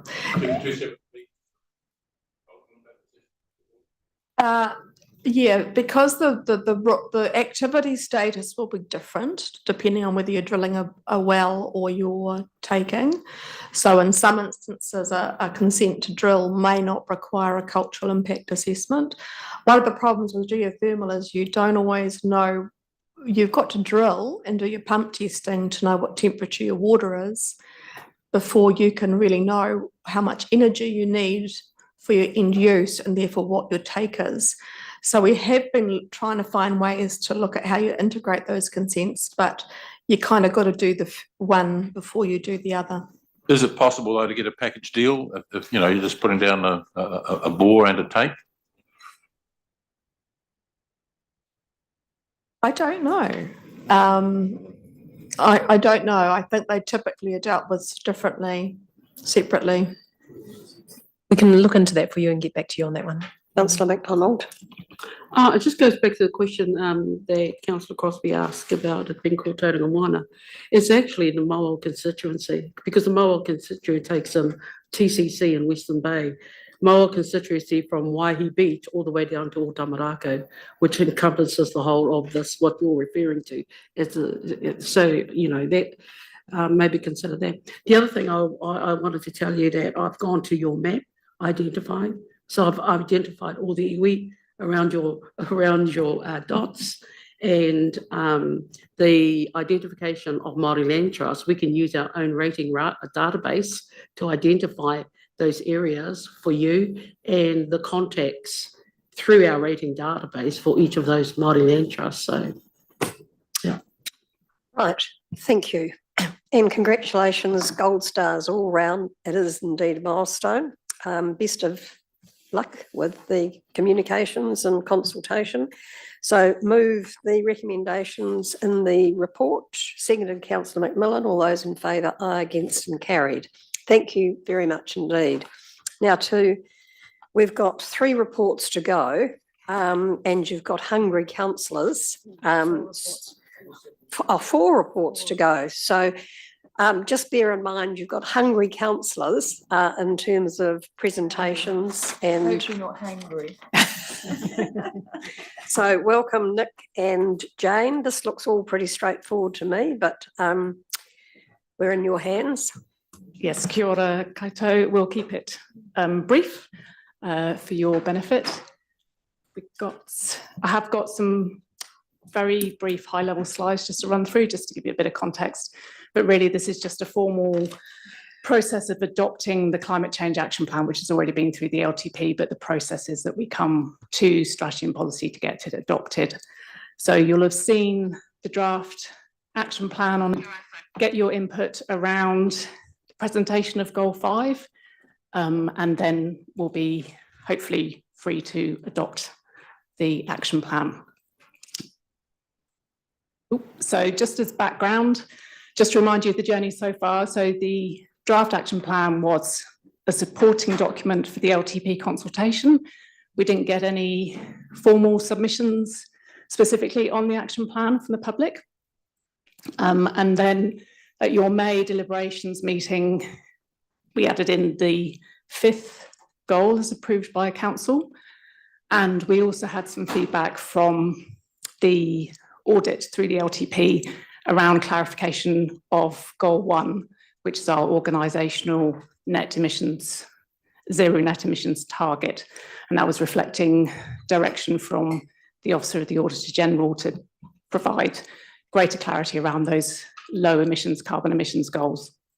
And then, so the action plan's being updated to reflect those changes, and also the decisions and priorities agreed through the LTP have been reflected in the work streams.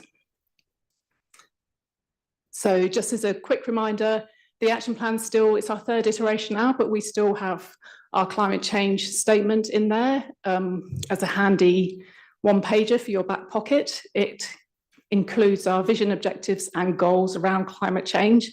And this has always been envisaged as a useful reference for when you're in conversation with stakeholders or the community, just to help provide that climate change lens over discussions. And the goals that we now have are the 5 goals you see here.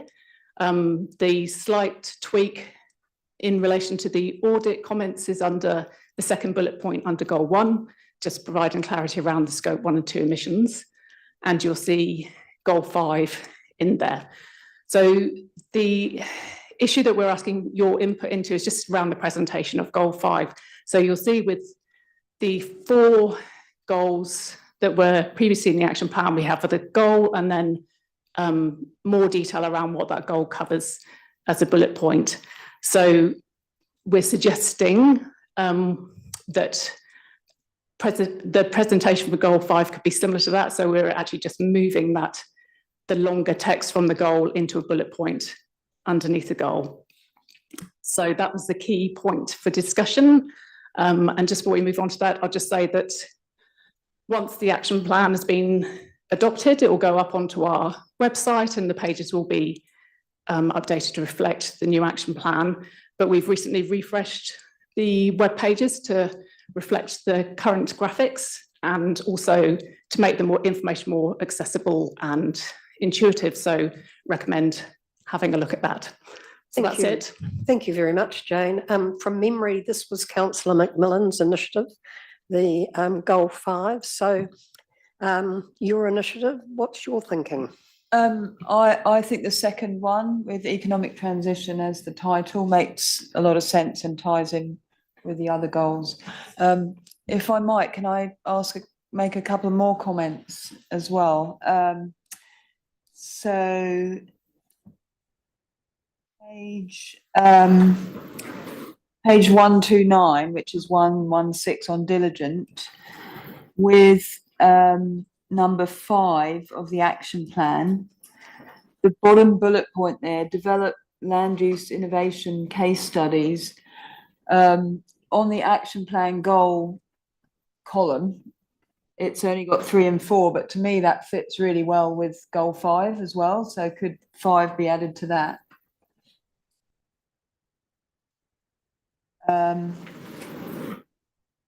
And with, on the next page, which is page 130, number 9, just wondering if that bottom bullet point, facilitating, oh yeah, sorry, the second to bottom bullet point, building relationships within the region and nationally across councils, government departments, crown entities and research organisations. This is just a question. Should it also have and the private sector there, or is that too broad?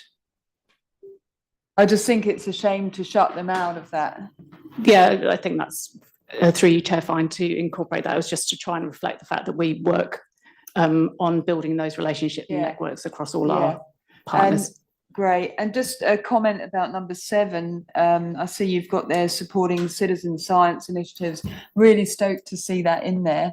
And I suppose I'm just thinking like down the track for just to flag up that there may be opportunities for councillors to interface with the community around that, and that I'm interested to see you know what you have in mind for that, and where councillors can assist with citizen science and the community, and how we might sort of enable that and engage. And other than that, I just wanted to say congratulations. It's looking really good. I'm really excited about it. Thanks. I've got Councillor Shirley, then Councillor Nees.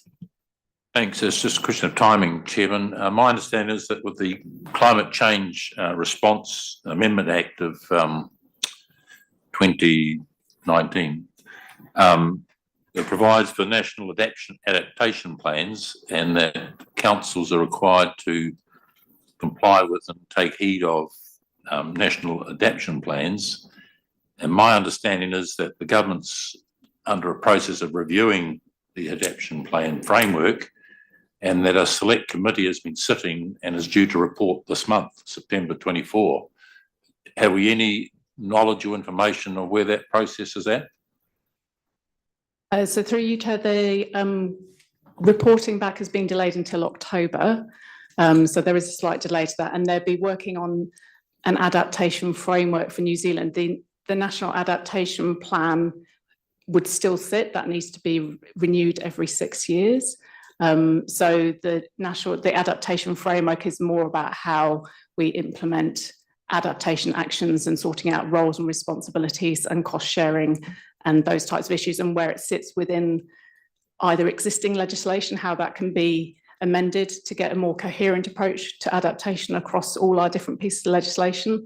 But those are the types of issues that the Select Committee will be looking at.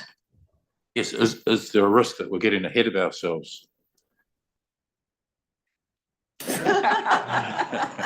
If I can just answer through the chair that, yeah, we're well connected with Minister Watt's process around the adaptation framework. And I think all the work we've done to date sets us in good place of not having to race to catch up. But obviously when that's released, that'll be a kind of stop and reflect moment for us in terms of how we can, what we're doing aligns or doesn't align, what we need to do better, different, faster, slower, etc. Nees. Thank you. I just want to congratulate staff on the progress that we've made to date. And I think it's quite exciting that you're continuing that progress on in this document. My only suggestion around goal 5 was I wondered, we're still not being very consistent by just having economic transition. All of the other state goal statements are a bit more active. And I just wondered about having economic transition is enabled as the goal statement, and then you've got a bullet point underneath it, and then they're all consistent. None of the others have got a title like economic transition. So that was just my suggestion. Seconded by Councillor McMillan. Any further debate or discussion around that? No, Councillor Scott. Councillor Nees' suggestion. Okay, so we're all happy with Councillor Nees' suggestion? Yep, great. Councillor Scott. Yeah, yes, you've appeared to have presented something which is what we have agreed to. Just one presentation issue, which is on page 113 of Diligent, which is the graphic there about air temperature and sea level rise. And there's a change in the x-axis between the temperature and the sea level rise. And I think for consistency's sake, you want to have both at, current 2040 and 2090, so that when the eye runs down, you can see the relevance there. Sorry, could you just clarify, is this on the infographic? I'm on. Yeah, so the this one here. Yeah. Yep. So if you look at the temperatures, the dates are current 2040 and 2090. Yeah. And then if you look at the sea level, suddenly the x-axis gets compressed and goes out to 2130. So I think for consistency, you want to stop that one at 2090 as well, so that when the eye just rolls down, you can see the consistency between the measures. Yeah, thanks. That's good feedback. We're going to need to update this as there's new information released from MFE and NIWA as well. So that's good, timely feedback. Thank you. Councillor Winters, then Councillor von Dalton. Oh, yeah, on page 119 in our introduction, climate change is an established environmental, social, cultural and economic issue. If the Crown takes out the 4 well-beings, what will it mean? What did it say?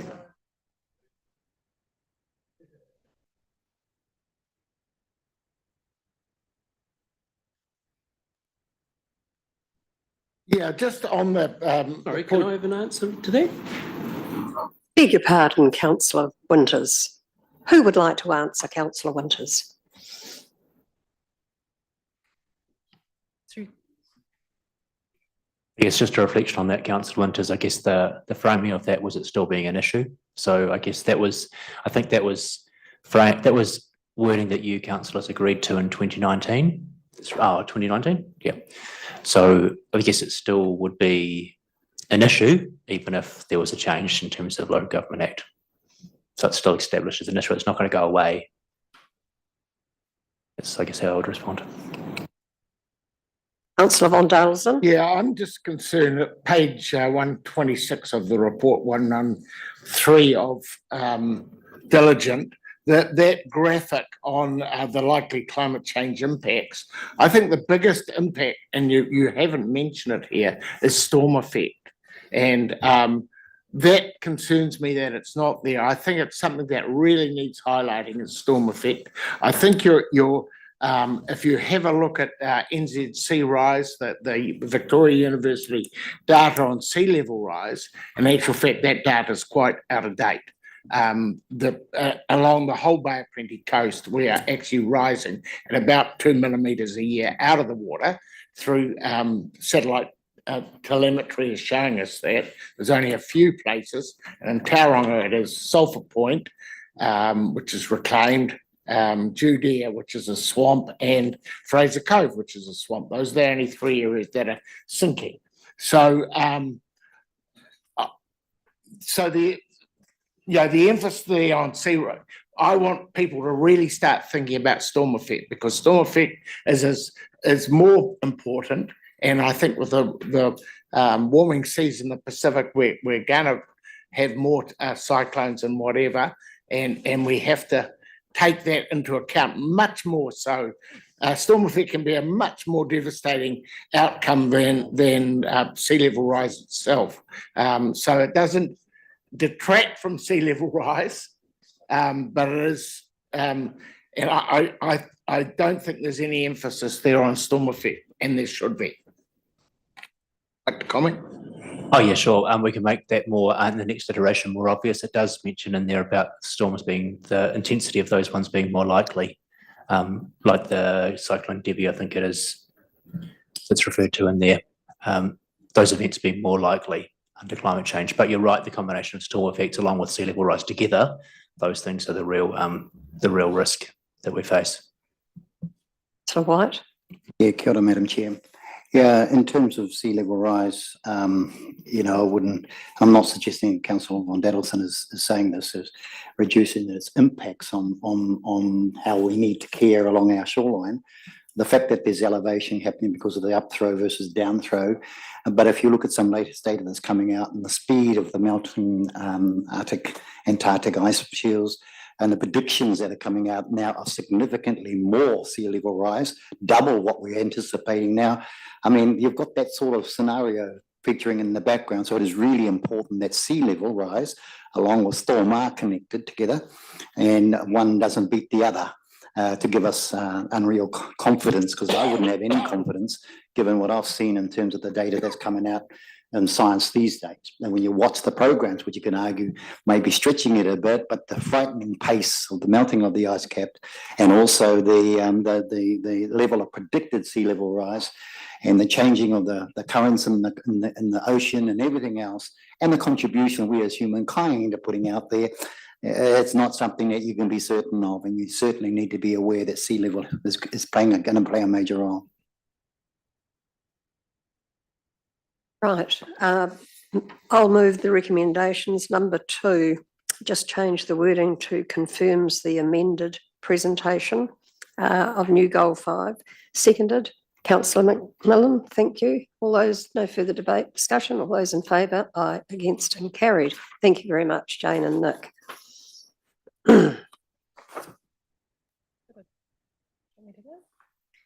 Regional waste strategy. Good, councillors, I'll take this paper as read. We're on page 156 and 157 hard copy. Essentially, you'll recall through the LTP, you set aside funding for a regional waste strategy. Since then, we've been in discussions with the Central North Island councils, those in Waikato, Bay of Plenty, Taranaki, Ruapehu and Gisborne districts are all looking towards developing a Central North Island strategy, so a broader strategy. That means we would share resources, which means for us, we wouldn't necessarily need to get that dedicated resource we flagged in the LTP. And so this paper is just confirming that advice, and also noting that the funding that you have set aside for a regional waste strategy would still go towards a waste strategy, but it would be broader in geographical scope. Move. Seconded, Councillor Nees. Debate, discussion, questions?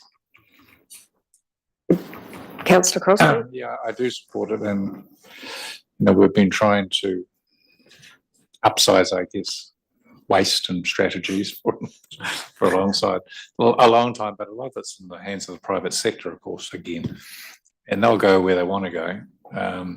So as long as the strategy at a CNI perspective has some private sector input, particularly the big 2 or 3, I think it'll be worthwhile. But to develop a strategy outside of the people that actually use it could be a pointless exercise again.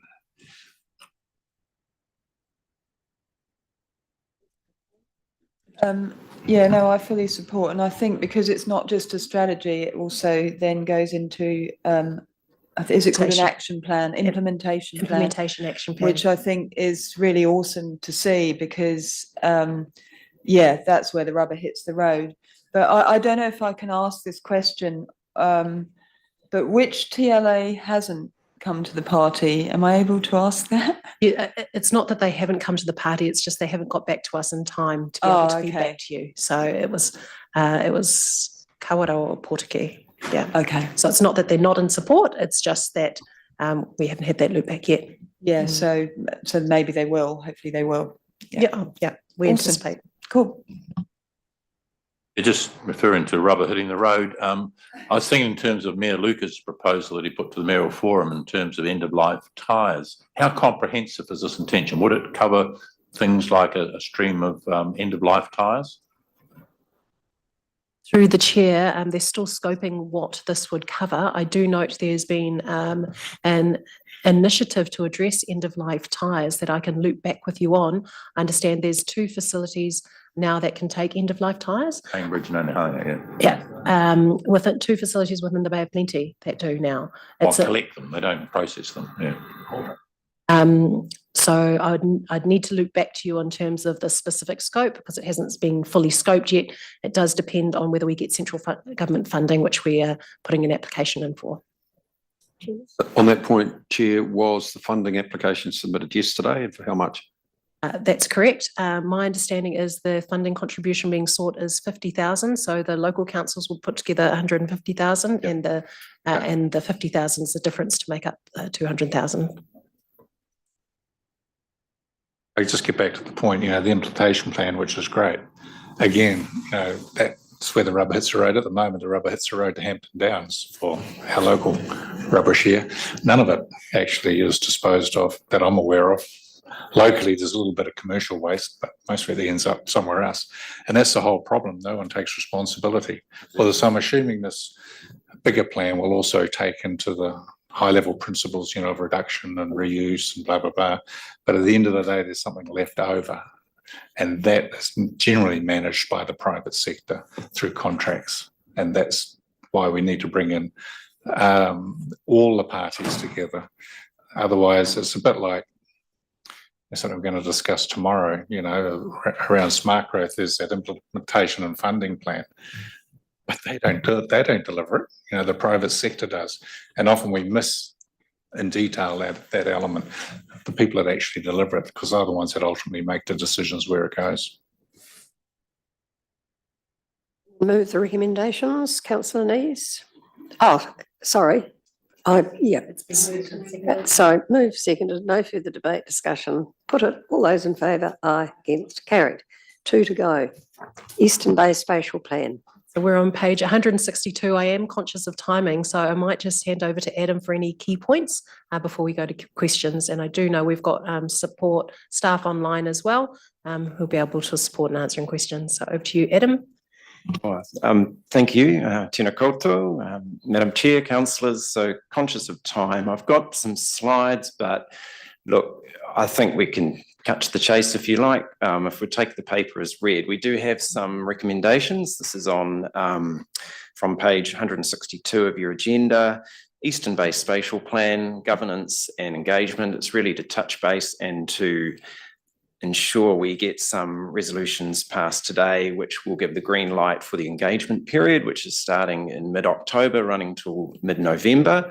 We've got a terms of reference attached, which is doing the rounds of regional council and our 3 partner TAs in the Eastern Bay to get those approved to enable that project governance group to, I guess, oversee the engagement period and the subsequent decisions. In terms of engagement, there was a late tabled item which was circulated to all councillors last Friday. So that's key messages and the draft engagement proposal, which is still being finessed as we get up to, I guess, notification date. Any feedback on that is welcome, but if that can be just added as an additional resolution just to receive that material. I do have Vaughan Payne, the independent chair of Project Governance Group, on Zoom available to answer any questions in terms of governance. Also Ben Petch, who is the project manager. So both of these gentlemen you would have seen at the workshop, I think 6 weeks ago. So look, rather than going through 5 or 6 slides of text, in your hands, Madam Chair, in terms of any questions for the experts online or myself, happy to take that, but really in your hands in terms of how deep you want to go into this. The first thing I'd like to do is to invite Councillor Campbell to make any comments that he'd like to make. Yeah, thank you, Chair. And glad to see that Vaughan took some advice. My last time I was at one of their meetings, and they've got the mayors alongside now. It's quite important that they are part of the whole structure of spatial planning. Without the 3 of them there, and including our very own chairman, this was going nowhere really. I could see that I was concerned about. So yeah, good to see that that's on board. But I'm going to bring this up at we've got a joint committee meeting on Thursday, and I've got that on the agenda for Thursday. So I'll come back to you on that as soon as that's finished. Thank you. Questions? Councillor Crosby. Yeah, I do support it and congratulations to getting it this far. But again, you know, the structure has 11 parts to it, 11.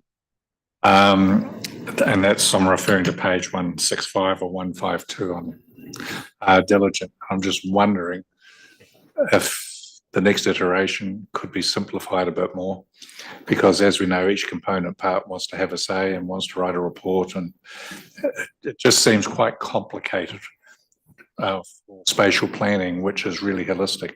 I'm a big fan of spatial planning, as you know, Adam. So, I mean, it's just a comment when you look at it, all good stuff, but yeah, 11 sort of component parts of direct facilitation, decision agreeing, advising, overseeing, et cetera, is a bit complicated. Yeah, Vaughan or Ben, feel free to jump in and comment on that. We have actually simplified it, but I don't think that really tells that story very well. It's just the case of 4 councils plus all the partners. But look, I'll give a few seconds in case Vaughan or Ben wish to comment on that in terms of being across that governance simplification, which was the intent of this. Kia ora tātou, Chair Paula and councillors. Yeah, acknowledge the complexity of the governance structure, as you point out, Councillor Crosby. In essence, I see that there's the governance group, which is our elected members, iwi chairs and so on. We've cut out the leadership group and gone straight from the governance group to a control group for project decisions. And then the third group really is the technical advisory group that comprises central government advisors. So we've tried to streamline it through the amended terms of reference, and we will keep that under review, and if there's further iterations, take the opportunity to further streamline. Further questions, comments? Somebody prepared to move the recommendations? Thank you, Councillor Campbell, with the addition of receiving the tabled document. Seconded, Councillor Eating. Go through the debate or discussion. I'll put those recommendations. All those in favour, aye, against and carried. Thank you very much, gentlemen. Kia ora. Now, dangerous dam stands before us and lunch.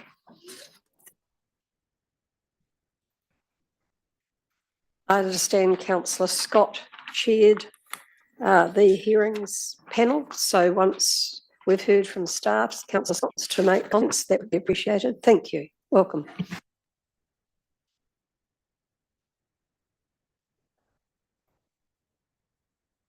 Good morning, councillors. To Madam Chair, I understand that it's turning out to be a long day, so I'll try to keep the presentation short. So before I give you a short rundown of the presentation, I'll take the report as read. And the reason for the presentation is that I want to give the committee a short rundown of what was the process involved into the policy review through to where we are today. So starting with the presentations, the presentation is divided into 4 parts. Why the policy, what changes there are, a short review of the dates, important dates that were involved in the policy review, and then the recommendations of the hearing subcommittee. So as we might recall, in the last committee meeting that adopted the policy for public consultation, it was shared that this is not a new policy. There was already an existing policy, the Dangerous Dam Policy 2006, and the reason for the policy review was that the regulations, dam safety regulations 2022 came in, and as a result of that, we started the policy review in April 2024.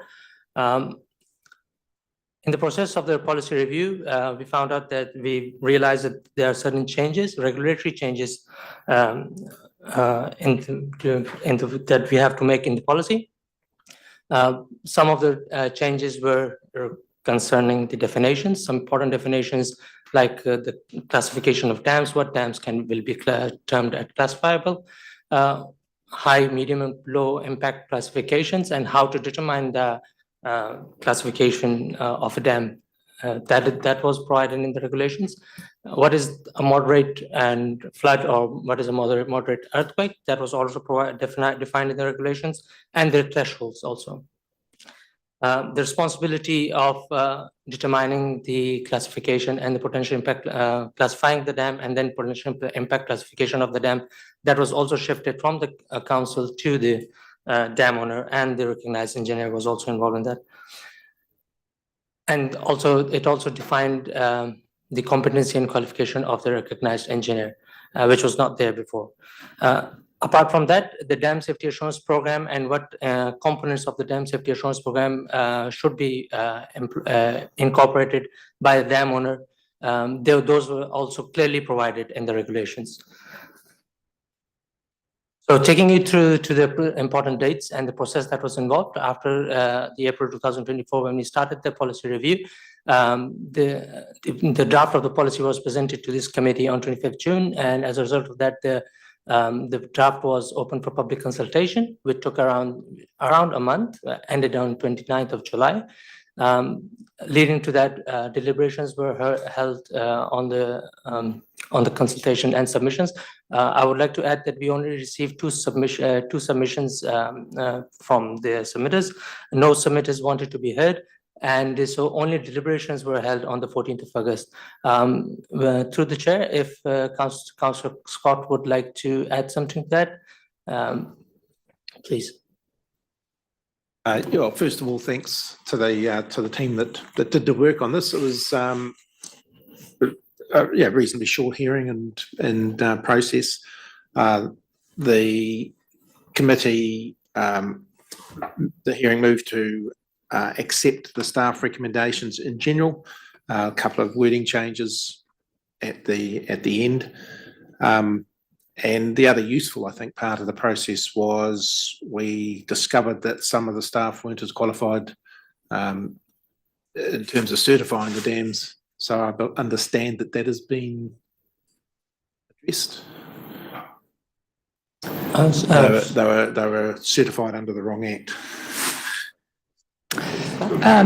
I think it was the compliance, our compliance staff doesn't have the warrants under the Building Act, which I think they now having by the process of getting them. Yeah. I'm happy to move. Seconded by Councillor Crosby. Chairman. Thank you, Chair. Pretty straightforward. Just a query in terms of the minutes of the meetings. There's one statement that here said there are no dams in the Bay of Plenty. And the next page, there says due to, what's the terminology? Assistance with desktop studies supported by visual photography, we had identified potential dams. To that, so there are large dams in the region, but none of them has been identified as dangerous yet. Okay. Yep.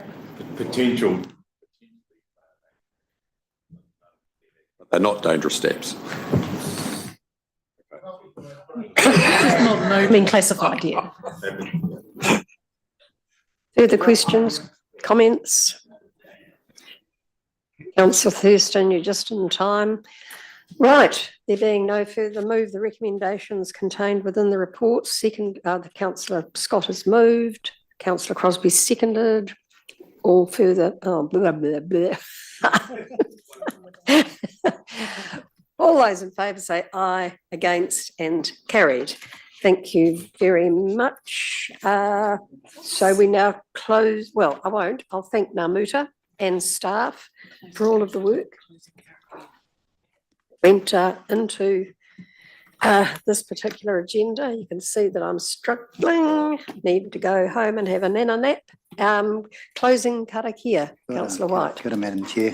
I rau i te korowai o te reo Māori, a kei nui tātou. Ki tau ki tātou kato, te ata whai o tō tātou ori kia hukraiti, me te arohoti atua, me te whiwhinga tahitanga ki te wairua tapu, ake, amen.